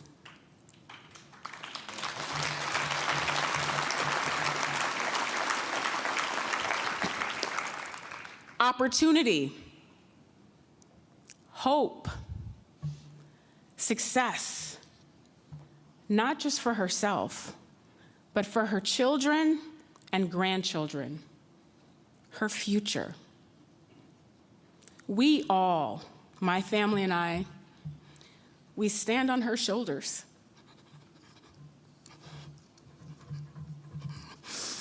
She was a tough, smart, strong woman. And she embedded in us the values of hard work, faith, and family. And she expected us to shoot for the stars. I look at my family today, all of us, and I know that we are quite literally her wildest dreams.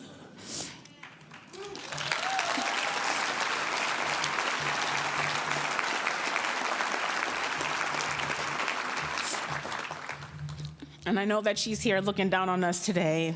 So thank you, family, for coming from far and wide to be with us today. I love you all so deeply, and I appreciate your support. My husband often calls the women in my family the generals or the Amazons. I'm not sure why, but whatever. And 3 of them are actually here today. My grandma, my cousin Sandra, and one of the chief generals is my mom, Rosie Brown.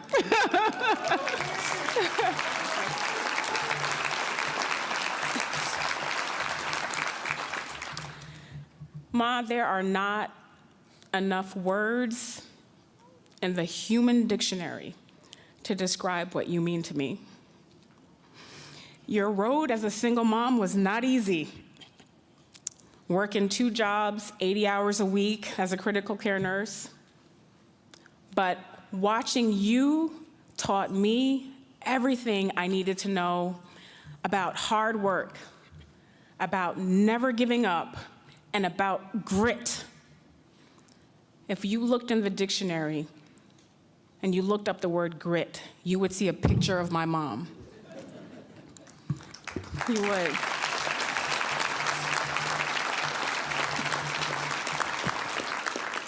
Thank you for all the sacrifices you made for me and my little knuckle-headed brother, Enrique. And for always pushing me to be my best me, even during the teenage years when I really didn't want to be pushed. I wasn't about being pushed as a teenager. Thank you for pushing me. I love you. Thank you for being my prayer warrior and the wind at my back. I love you.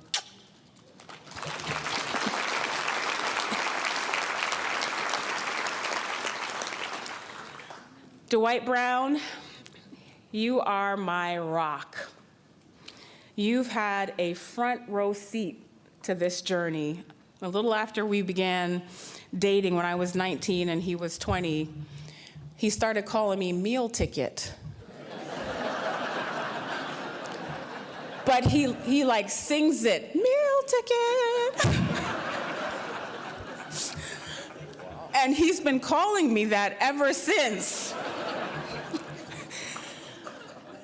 And it's a silly phrase with strong meaning. And what he was telling me from the beginning is that he saw something in me that I had yet to see.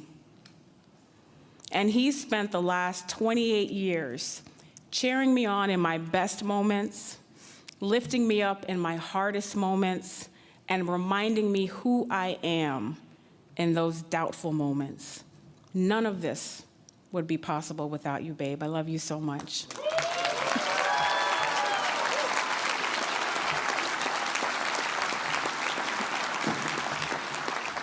Eden Rose, my moon and my stars. Steelworkers know how much I love me some Eden Rose. When I first told her about becoming president, she said, "Great, now I'm gonna be even more popular." Eden, you are the most courageous person I know. Mommy loves you more than you can possibly imagine. I do this work for our members, but I also do it for you, baby girl.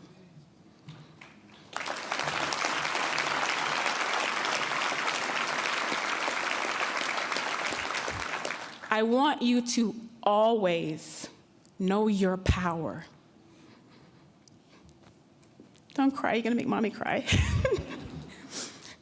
To always show up as your authentic self. And to know that there is no ceiling, baby girl, because mommy just shattered a huge hole in that ceiling for you, your cousins, and your god sisters.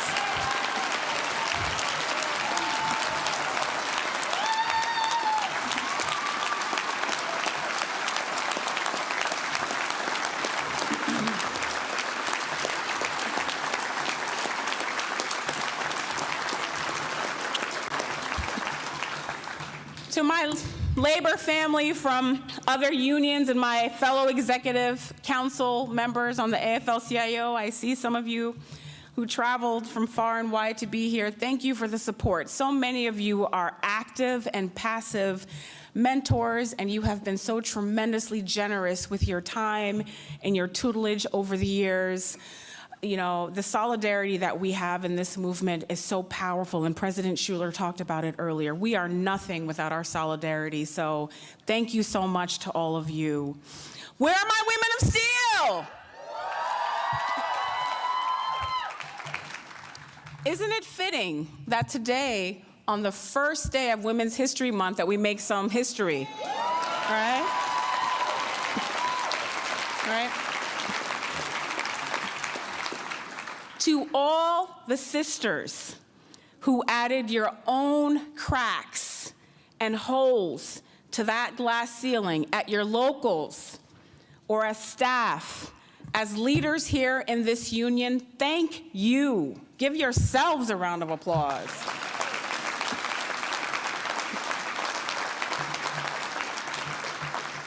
The last time, and Dave, and I think a lot of folks on the executive board will remember this, the last time that we held an installation at this hotel, our former president, Leo Gerard, was being installed. And during his remarks, he said he looked forward to the day when a woman would leave this union at this hotel, and that was the last time that we had an installation here. That was something that Leo always talked about, and he didn't just talk about it. He meant those words, and he took actions to support them. During his presidency, more women stepped into leadership positions at the staff level, and under his leadership, the union appointed its first woman, Carol Landry, to our executive board as vice president at large, the position I was proud to carry on after her retirement and that Vice President Amber Miller now carries today.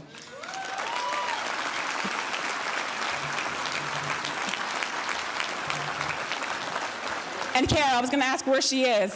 There she is, Carol Landry. I love you, sister. Carol, thank you and other phenomenal women of steel like Kathy Drummond, Holly Hart, Ginger Hartman, Marianne Weston, Leanne Foster, Ann Fleener, Lauren Horn, Maxine Carter, and countless other women. There have been so many that I honestly can't name them all, but thank you all for blazing the path for generations of women of steel to follow, and for showing us that leadership at all levels of this union is possible. Right, sisters?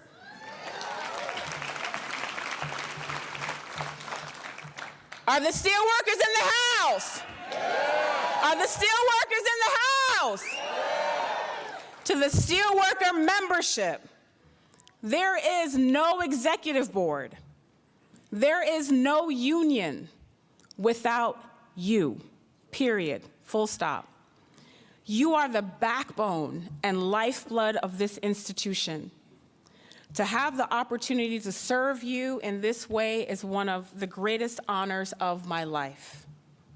Standing in the trenches, shoulder to shoulder, back to back with all of you is one of my favorite places to be, because we're scrappy. We've spent a lot of time winning some big victories and fighting some major fights together over the last couple of decades. All of those efforts have been around what unites us.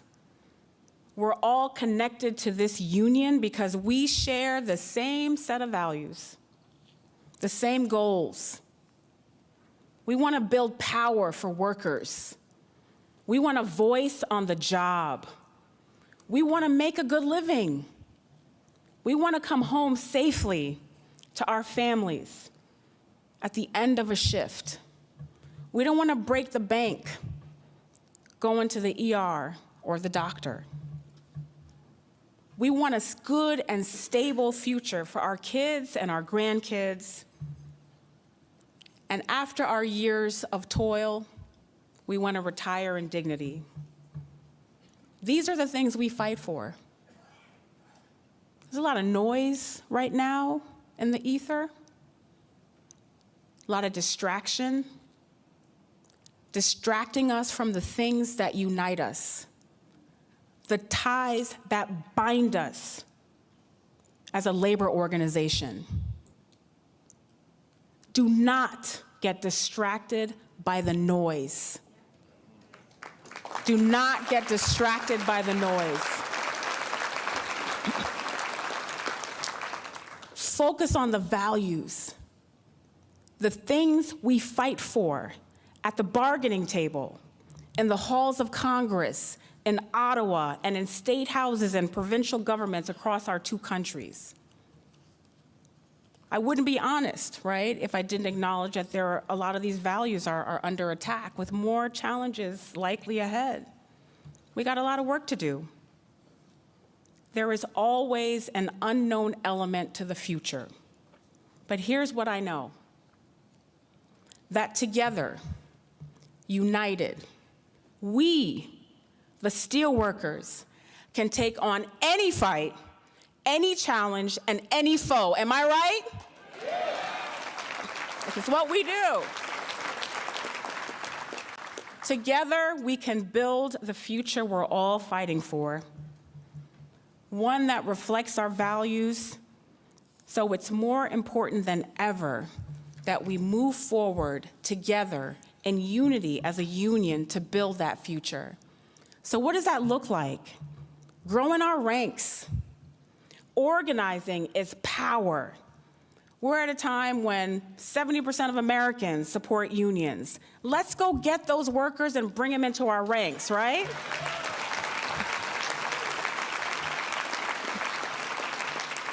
Bargaining strong contracts. Collective bargaining is our bread and butter. It's how we make gains on things like wages, benefits, and health care. We all know this is a major bargaining year across a lot of our sectors, and a lot of our major bargainers are sitting right here behind me and beside me. We're gonna work in solidarity to get our just due at those tables, are we not? Yes? Education. One of the most powerful forces is an educated union member. We're going to continue building on our educational and membership engagement programs to continue to build power for our union, and legislative action.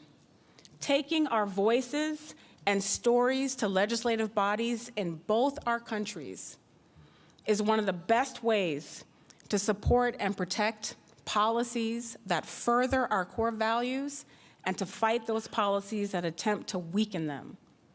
So we're going to continue to advance programs like Rapid Response under the direction of Vice President Miller.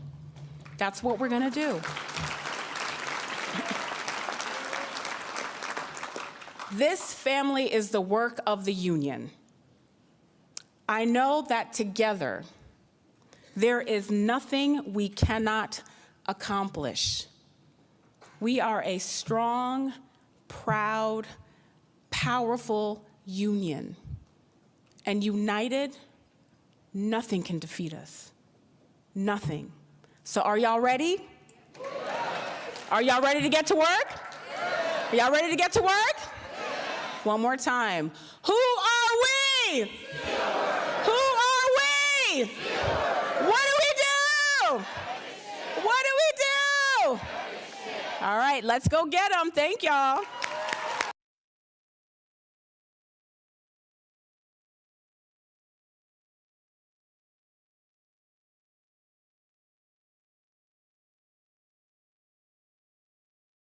With medicine and science under attack, I want to keep you and your family informed and healthy. I'm Dr. Ebony Hilton, and I knew at the age of 8 that I wanted to be a doctor. So I studied hard and became the first African-American female anesthesiologist hired at the Medical University of South Carolina since its opening in 1824. And I always say I was made into a doctor, but I was born to be a mom. And as a new mom, wife, sister, daughter, and friend, I understand how frightening a medical crisis can be. I care for individuals on some of the worst days of their lives, and it's my mission to provide you with a safe space to gain clarity on issues affecting your mind, body, and soul. I recognize that there are health disparities, particularly as it pertains to race, and I want to help bridge the gap between you and your healthcare providers. Join me every Thursday for Second Opinion on the Black Star Network, where each week I'll invite experts from various medical fields to share the latest health news. We'll discuss topics such as the vaccine debate, mental and sexual health, medical bias, infertility, menopause, andropause, nutrition, and aging. Together with my medical colleagues, we aim to provide you with a second opinion. Don't miss it, Thursdays only on the Black Star Network. I'm Brittany Noble, Midwest-born, HBCU educated with experience in newsrooms across the country. Well, I've teamed up with Roland Martin to bring to you The Breakdown. This isn't just news. It's our stories, our voice, our community. Join me for The Breakdown, Monday through Friday at midday, only on the Black Star Network.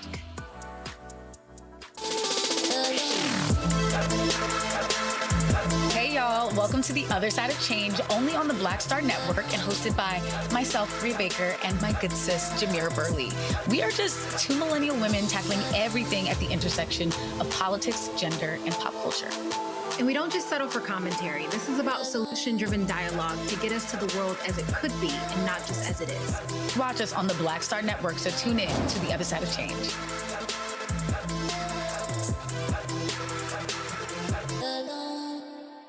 Pull up a chair, take your seat. The Black Tape with me, Dr. Greg Carr, here on the Black Star Network. Every week, we'll take a deeper dive into the world we're living in. Join the conversation only on the Black Star Network. Violent white supremacy is, quote, the most persistent and lethal threat in the homeland. The greatest terrorist threat to the homeland is the homegrown violence stream, including hate crime committed on behalf of some kind of white supremacist ideology. They are coming after everything in Black America. MAGA and Donald Trump are specifically targeting Black America. They are going after the money. Attack Black Lives Matter. Attack critical race theory. Attack woke, DEI. MAGA wants to defund Black America. This is a perfect example of their desire to completely degrade and de-emphasize Black people.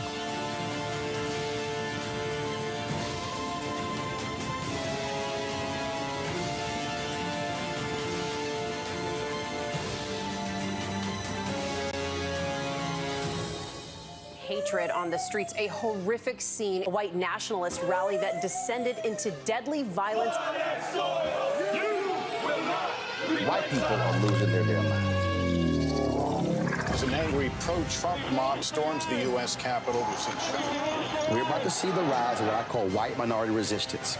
We have seen white folks in this country who simply cannot tolerate Black folks voting. I think what we're seeing is the inevitable result of violent denial. This is part of American history. Every time that people of color have made progress, whether real or symbolic, there has been what Carol Anderson at Emory University calls white rage as a backlash. This is the rise of the Proud Boys and the Boogaloo Boys. America, there's going to be more of this. Here's all the Proud Boys, guys. This country is getting increasingly racist in its behaviors and its attitudes because of the fear of white people. The fear that they're taking our jobs, they're taking our resources, they're taking our women. This is white fear.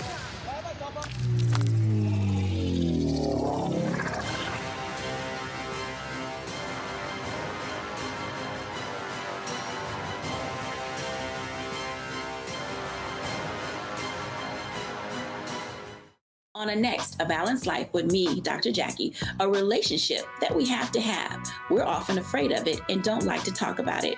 That's right, we're talking about our relationship with money. And here's the thing, our relationship with money oftentimes determines whether we have it or not. Balancing your relationship with your pocketbook, that's next on A Balanced Life with me, Dr. Jackie, here at Black Star Network.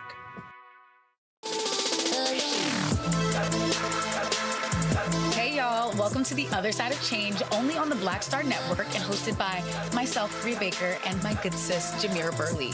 We are just two millennial women tackling everything at the intersection of politics, gender, and pop culture. And we don't just settle for commentary. This is about solution-driven dialogue to get us to the world as it could be and not just as it is. Wanted it on the Black Star Network. Got them. Okay, now please turn your attention to the screen, and together let's show our love for the women who made us. The women who made us.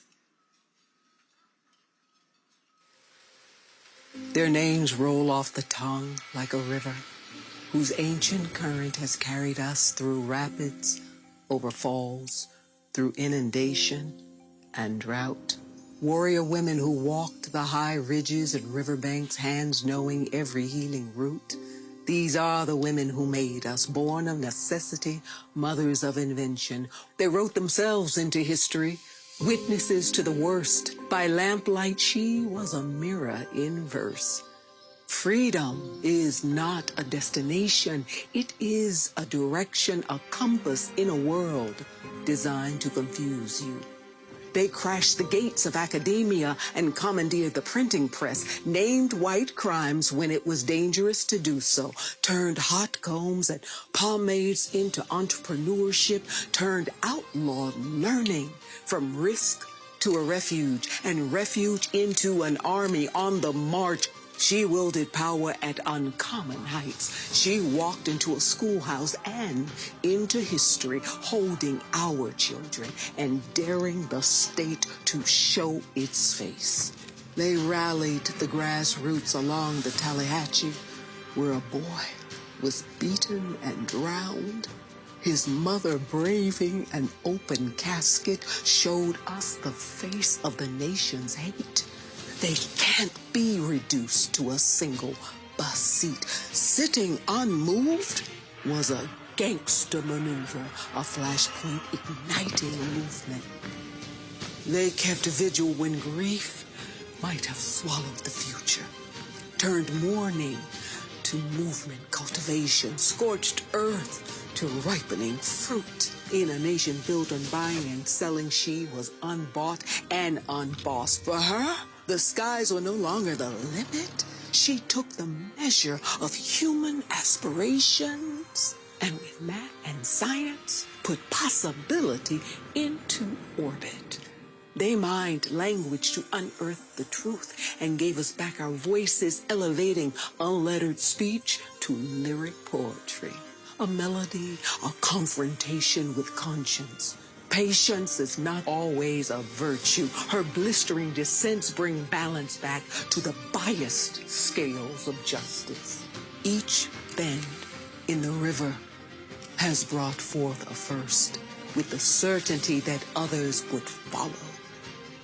These are a few among the many who made us, the proof and promise of a river that flows into a vast constellation of names. A river that is calling to us. The women who stand in the gap today, who hold the line when systems fail or function as intended. Women who mentor, lead, teach, protect, who raise the next generation into possibility. Women whose modest drop in the bucket adds to a river, an ocean, a night sky full of names. So listen, feel the current at your back, then join in the flow. Because the women who made us are making us still, and for them, we are filled with gratitude.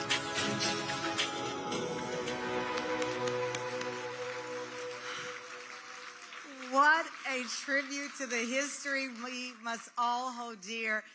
That, of course, that masterpiece was narrated by the incomparable Angela Bassett and written by Susan's beloved, the masterful Kefra Burns, and directed by the brilliant filmmaker Preston Miller. You all have to stand up and let us say thank you. Let us say thank you. Kafra, come on. Yes.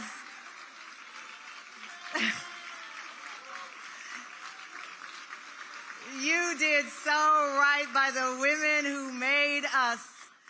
And to keep the love for our brothers going for a moment, put your hands together for National Care's Chief Programs and Partnership Officer, also known as the organization's Deacon of Defense, Stephen Powell.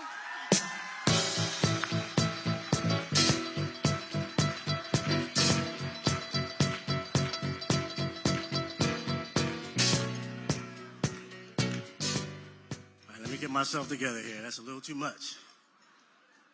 How are you beautiful people doing? Okay, I'm gonna try that one more time. How are you beautiful people doing? Awesome. So I wanna thank my Heavenly Father for 2 decades, just about 2 decades of serving this organization. In my role, I get to oversee our group mentoring programs, the Rising, the HBCU Rising, and University for Parents, uniquely designed to support adults and teenagers. That work is undergirded by a healing framework called A New Way Forward. Some of those 60-member Brain Trust members who helped to create this protocol are here in this room tonight, so thank you for being here. What makes our work, yes, give them a round of applause. What makes our work so unique is that we take it to the young people in the community. We don't take them out of the community. And we could not do this work without our strong strategic partners, which are comprised of legacy organizations, corporate social responsibility groups, and other national organizations. And I just want to shout them out right now. The American Nurses Enterprise. Yes, the Association of Black Psychologists. Coca-Cola, FC Future Careers Academy. Delta Sigma Theta Sorority Incorporated. Jack and Jill of America. The Links Incorporated, the National Black Child Development Institute, the National Medical Association, Phi Beta Sigma Fraternity, FedEx, and Sephora. Now I need to do a little pulse check to see who's in the room, where my other Divine 9 folks are. I dressed this way on purpose. Alpha Phi Alpha, where are you? Okay. Where are my brothers from Kappa Alpha Psi? Okay. Omega Psi Phi, y'all in the building? Okay, okay. Iota Phi Theta. All right, maybe in the bathroom. Maybe in the bathroom. That's all right. Sororities. Alpha Kappa Alpha Sorority, you in the building? Okay, all right. All right. Zeta Phi Beta Sorority. What? Somebody's in here. Zeta Phi Beta Sorority. Stacy, where you at? Okay. Sigma Gamma Rho. Okay. One more pulse check. And all I got to do is this. HU. Woo. So those organizations support our 58 affiliates around the country. And I want to acknowledge the brother who is leading that charge. He is our VP of Affiliate Services. And what I love about this brother is that he truly understands we can't be afraid of the people that we're charged to serve. Greg Corbin, please stand.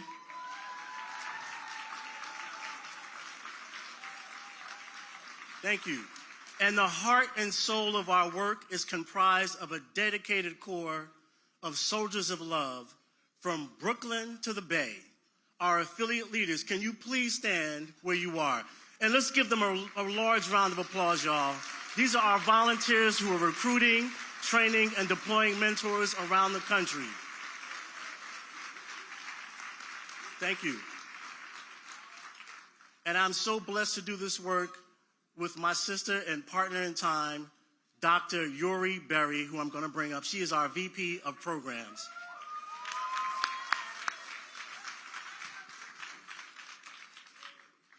Thank you, Stephen, and thank you to our visionary founder, Susan L. Taylor. To be a part, you can clap for that. To be part of a team dedicated to young people whom so many would write off is work that is so deep. I have spent years engaging and supporting young people across the world who are forced to come of age in extreme poverty, exposure to violence, who are invisible or seen only as problems to be solved. Yet through it all, I've witnessed their resilience, their brilliance, and their capacity to thrive when they are finally met with care, protection, and dignity every child deserves. And this is why our work, the work of CARE's mentoring, is important. With your support, your continued support, CARES is able to reach multitudes of young people and families with interactive and transformative curriculum that is patient, understanding, and hopeful. We empower students, families, and communities with tools anchored in holistic wellness, workforce development, wealth building, and perhaps most critically, how to look in the mirror and see themselves in the fullness of their humanity. They leave our programs, but the love and mentorship they receive at CARES is meant to last a lifetime. And I could not be more grateful to be a part of such a magnificent offering. You got to snap to that one. Now, if you don't know, the origins of our work started as Essence Cares. And there's a sister who's been with Susan along the way since her days at Essence. She is an author, she's a journalist, she's a poet, she loves community, she loves to listen to our young people. I consider her my sister from a spiritual mister because I'm her brother from our mentoring mother. Her name is the incomparable Asha Bandele.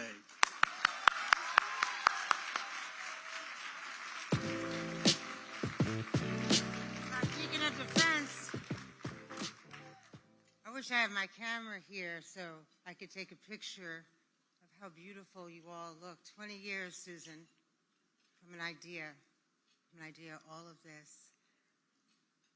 Thank you for being here. You are truly our blessed ones. Thank you for showing up year after year for our children, for the legacy. And there's just, I'm not going to begin a discussion tonight without talking about the greatest mentor I've ever had and could ever hope to have, Susan Taylor. I am so lucky to have sat at her feet for all of these years. And I'm proud to say I'm tailor-made, baby. Tailor-made. So it was like almost 30 years ago. Let me just take it back to the real. So, I don't have the fancy voice like that. I'm just a round-the-way girl. But, almost 30 years ago, I was pregnant, alone, baby daddy in jail, whole story. I was a whole story. And Susan took me in, but most people wouldn't have even looked at me. She took me in. She taught me how to become a great mentor. I promise you, I came out of hip-hop. I didn't even know what fact-checking was. I swear that is the truth. And she taught me most of all to tell great stories for the multitudes, not for the few of us, but for the many. That was the charge at Essence, because we had to speak to 15-year-olds and 65-year-olds in the same story. You had to write a story that was compelling about childbearing to a woman who might be in menopause. That was the beauty of the training. Make it a big tent. Bring everybody in the room. That's what Susan Taylor does. That's what Susan Taylor does. And I'm looking at the big tent. But tonight, I want to tell you a story about Marsha Bradley. She was part of our Rising program, which Stephen was just referring to. She joined it 4 years after Susan and I used to fly to Chicago every Friday morning. I mean, so much so like I knew the TSA people by name. But by then, Stephen had joined, and so I didn't get to meet Marsha. But for years, I had been hearing about her, and everybody was saying just how incredible she was. And so I want to say, as we celebrate the women who made us, I want to say this as a mother. I want to say this as somebody who's been a youth organizer all of my life. I want to say that there are incredible women who made us, and we must remember them. But there's some pretty fly girls who make us, too. So give it up for the girls, man. Free the girls. Girls like my daughter, Nisa Rashid. Girls like them pretty ones out of Brooklyn and Queens tonight singing the national anthem. and girls like Marche. Over the years, one of our first facilitators, Dr. Simone Wilson, would tell me about Marche, keep me updated on her. Also, Principal Outlaw. Don't you love that name, Principal Outlaw? For a principal on top of this, is fabulous. But they would tell me about Marche and her brilliance and her perseverance, and Marche, how she became, despite all these challenges, a principal scholar. And then, because of a partnership, as Stephen was talking about partnerships, that the brother who led Windy City Cares at the time, come on, LaKendrick, we see you. We see you. He brokered a partnership with Northrop Grumman, and that students from the school that they came from on the south side of Chicago could actually go and intern there. And Marche was like, engineering? Oh, well, why not? Because the Rising teaches us to be open, teaches us to try new things. Did not say why, but why not? Come on. And so she got there, and it was hard. All the other high school students, you know, had come from much more privileged backgrounds, educationally, economically. And just, you know, we live in such a bullying culture that if you can believe this, some adult who works there made fun of her for not having a computer. But that's not the story. You know what the story is? Dr. Simone Wilson was like, oh, yeah? And went out and bought her one out of her own money. She's like, you got one now, baby girl. You got one now. And I'll tell you what, she took that, and at the final robotics competition, guess who outperformed everybody? Everybody else, a little robot, fell, it came apart. Not Miss Marche. It did its little thing. It did its little thing. But you know, like I do, in under-resourced communities, hard moments are often very frequent. And I was talking to Marche, I'm kind of shaking as I say this, and she told me that the day that she went for her interview to do her presentation to get the internship at Northrop Grumman, she was already feeling very shaky. She'd had a very difficult relationship with her family. And it was even harder because she had just found out that with her first boyfriend, and she was just 16, like my mother was once, she was pregnant. And she was even more isolated, even more ashamed. But she went anyway. And the school provided an escort to take her. And she went there and she rocked it out. This is the perseverance. And yes, she got that internship. Yes, Ms. Marche, she got that internship. And then on the way home, the woman who escorted her had to stop at the store for a minute. Marche didn't feel well. And that was how she learned that she was miscarrying, and what she did by herself on an IKEA bathroom floor. But her story does not stop. This is what the Rising teaches us, to persevere, to fall 7 times, get up 8, to keep going when you gotta keep going, to never sit down, never fall back, never. Because we are that strong, because we come from that stuff. We're the people who were never supposed to survive, so what? Yes, Ms. Marche kept going. And yes, she got a scholarship to the University of Arkansas at Pine Bluff. And no, she never told me she was food insecure. She didn't have to. Because if you ain't got no home, you ain't got no fridge. 25% of our children are hungry every day here in America, with more billionaires than any other nation on this earth. And no, she didn't have to tell me she was depressed. Did she, Monique Koofson? The rate of depressions for our girls specifically have spiraled. For black girls, I need to say this because it's going to take your breath away. Since 2001, the rate of death by suicide has risen 182%. It's hard to take that in, but it's worse to ignore it. It's worse to ignore it. I know some of the parents on the other side of that terrible story. But there's also, it's Rising, which has been incredible. A number of children have talked about feeling very vulnerable because of depression. But I want to share something with you. I know Susan doesn't always like me to say this because you don't know if things are going to change, but we ain't never lost one baby on our watch, all right? Let me just add, not one. With everything that's going out, because we have an intervention that works. We have facilitators who are trained and loving. We're doing the only programming that's led by psychologists and trained mentors. It's the most incredible work, and really, it's the work we can all do because it's caring. It's reading, it's paying attention, it's listening. And so we took So your support, I want to just talk to some of the people like Grace in the room, like our friends at Coca-Cola, like AARP, like Dr. Bell and everybody at Casey. We were able to take kids who could never get out to a campus, you know, where Northrop Grumman was, and we could get them cars to get there safely.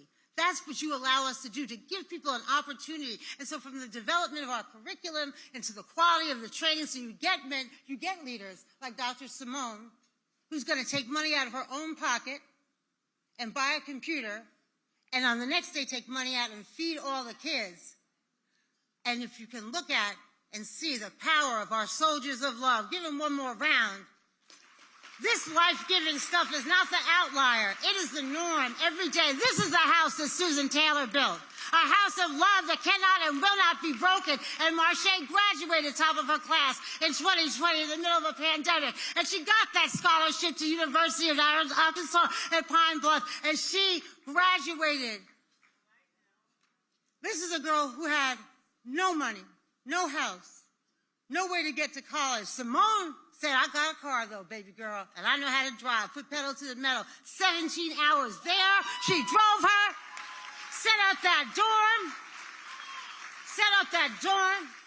and then drove her back. And when Marche graduated and came back, Principal Outlaw, as principals are prone to do, although she's fake retired, she was retired, but the Chicago Public Schools keep calling her back. She's like, I'm like, well, you're not supposed to be working, whatever, it keeps happening. Principal Outlaw still calls her student, somebody who had graduated 4 years before, to be like, girl, you on your game? You on your job? She has annoyed Marche, which I'm not supposed to say, so much, but she's kept her on the path. And that is how a young woman who is housing insecure and at times homeless could sign her own damn lease to her own home on this January before we started this. That's how you do it. And I'm not going to say anything else. I said, Marche Bradley, where you at, my baby? Where you at? Where you at, Marche? Where you at, Marche?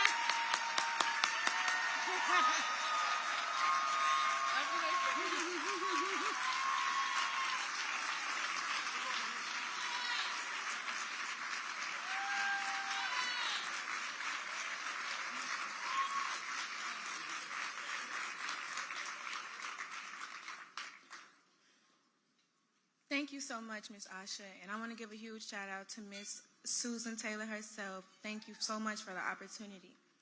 Thank you to everyone above all, and I want to thank Ms. Simone and Principal Outlaw the most. They are the women who made me, and I wish they could come out here and help me feel just a little less nervous.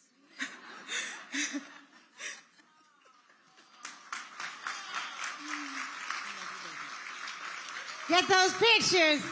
Get those pictures of these fine women. Get those pictures.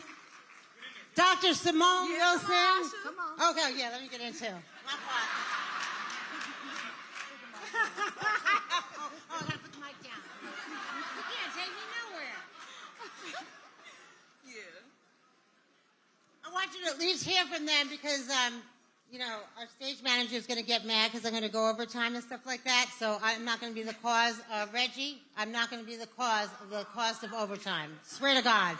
Swear to God. But if you got to hear at least one thing, tell me one thing, Miss Simone, about the Rising that you want people to know, about National Cares, that you want people to you walk away with nothing else. What would be that one thing? You never show up to a crisis in crisis. And you always allow the ancestors to push you forward, to give back to our children. Thank you, baby. Ramona? Yes, Asha. Okay, well, I'd be quoting Ramona, so you got to quote her too. She's have a book, The Quotable Outlaw. So CARES really provides access and opportunity to programs that are anchored in culture, like Marche has talked about, that are healing centered, like you've heard in her story. This Chico system that you see right here is it's a product of the Rising. The Rising has really poured into our babies and really ignited a passion in them, like you see in Marche, that provided her the comfort of confidence, the peace that comes from finding your sense of purpose. We are here to let you know that when you join the National Cares movement, love wins. And so please join. Please join. Yes, yes. Don't go anywhere. Oh, okay. Don't go anywhere. Okay. What happened? Okay. Oh, it's not in the program, and we have a very mean show caller. I will get in trouble. Please do not get me in trouble. But let her say, okay. The program, I would like to say that the CARES program did a lot for me. I feel like it changed my way of thinking and did a lot for my life. And if I was not in the CARES program, I would not be where I'm at today. And I would not strive or go so hard for myself.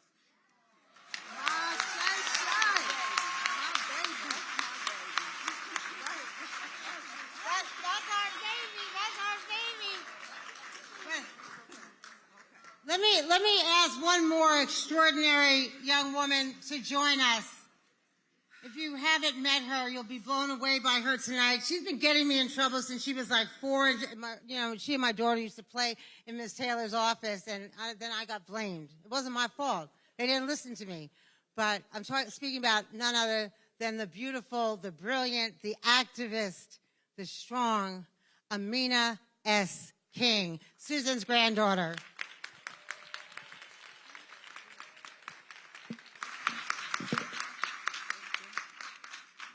Thank you, Auntie Asha, for those beautiful words. But before we, okay, sorry.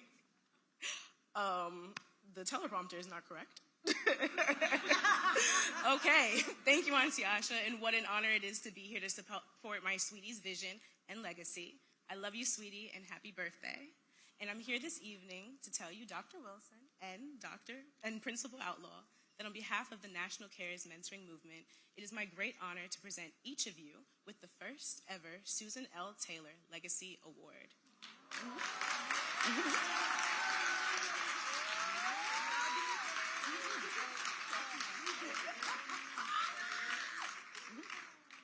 Surprise!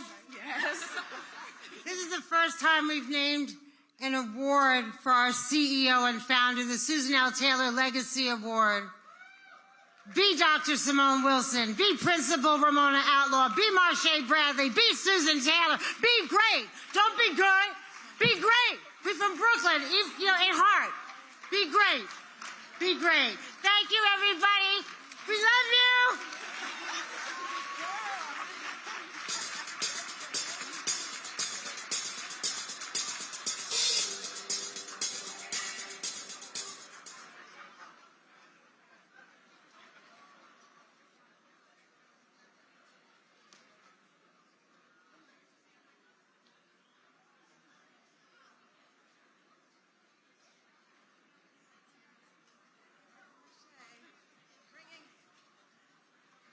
Can we please stand up for Marsha?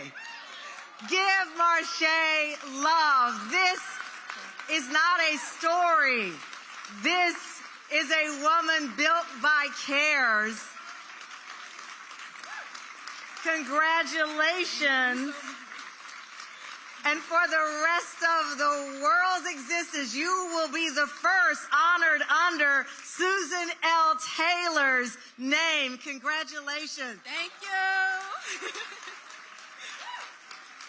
And like every young person under a certain age, she said, "Can I get a selfie?" Really? I'm sorry. Marsha's big ask was, "Can I get a selfie?" My family will be super happy. Her family will be super happy if she gets a selfie. So what we're going to do is do a family selfie. Stand on up. Who can do it? Who's got the, come on. Can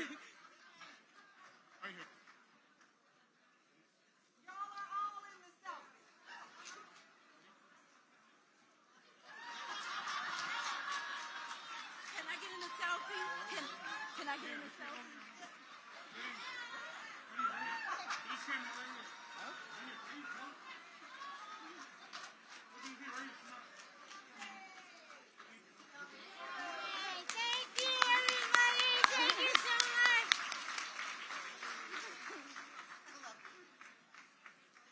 There you have it. It all comes down to one selfie.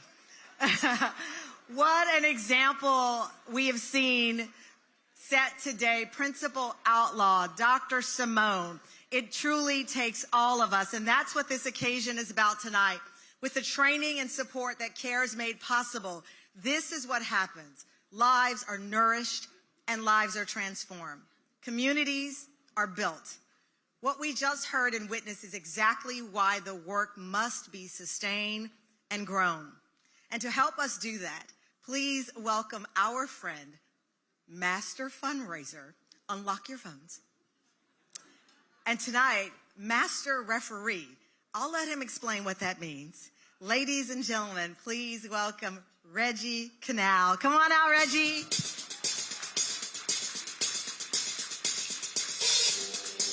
This is the time you all been waiting for. Some of you have been dodging me.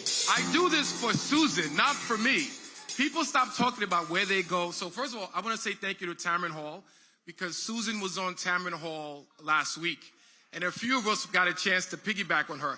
Tamron Hall has someone that hypes her up before she comes out. So we want that person, because Tamron comes out very energetic. But tonight, we're here for a reason. We're here because of the investment of the children, to ensure the future they deserve is not left to chance. But I have two hype person with me today. I have Dr. Michael Erica Dyson. Where are you? And Roland Martin. We're here for a reason. We're here to raise $300,000 in 10 minutes. But before they start the clock, it's going to be simple, quick, and we're going to get this done very fast. 2 years ago, hey, Grace, good to see you. Keep your checkbook, Grace. Grace was very generous for us last time. So we're going to raise Lola West, I'm not even looking your way. Don't even worry about it. 10 minutes, y'all. Okay, are we ready? Yeah, we're ready. Okay, Yeah. so this is how we're going to do it. We're going to do it very fast. We're going to call levels. We're going to have Team Roland on the left. So Team Roland, raise your hand. Who's rolling with Roland Martin? Team Roland on the left. This microphone's too hollow. Y'all need to fix the mic. I'm black. I need some bass. All right, I got this side of the room. Okay, and Dr. And I just want all y'all on this side. We are streaming on my network. Y'all don't give. We showing all y'all. Okay.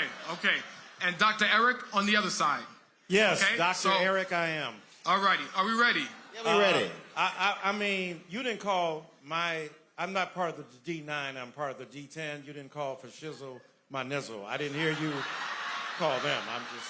Okay. And Susan Taylor's my mother, but she hasn't acknowledged me publicly. And when I called CARES, she sent me to the 1-800-WHO-CARES. So that's why I'm here. Okay, gentlemen. Right. Okay, gentlemen. We get the clock going? We ready. All right. Okay, 10 minutes. Get the clock going. All right.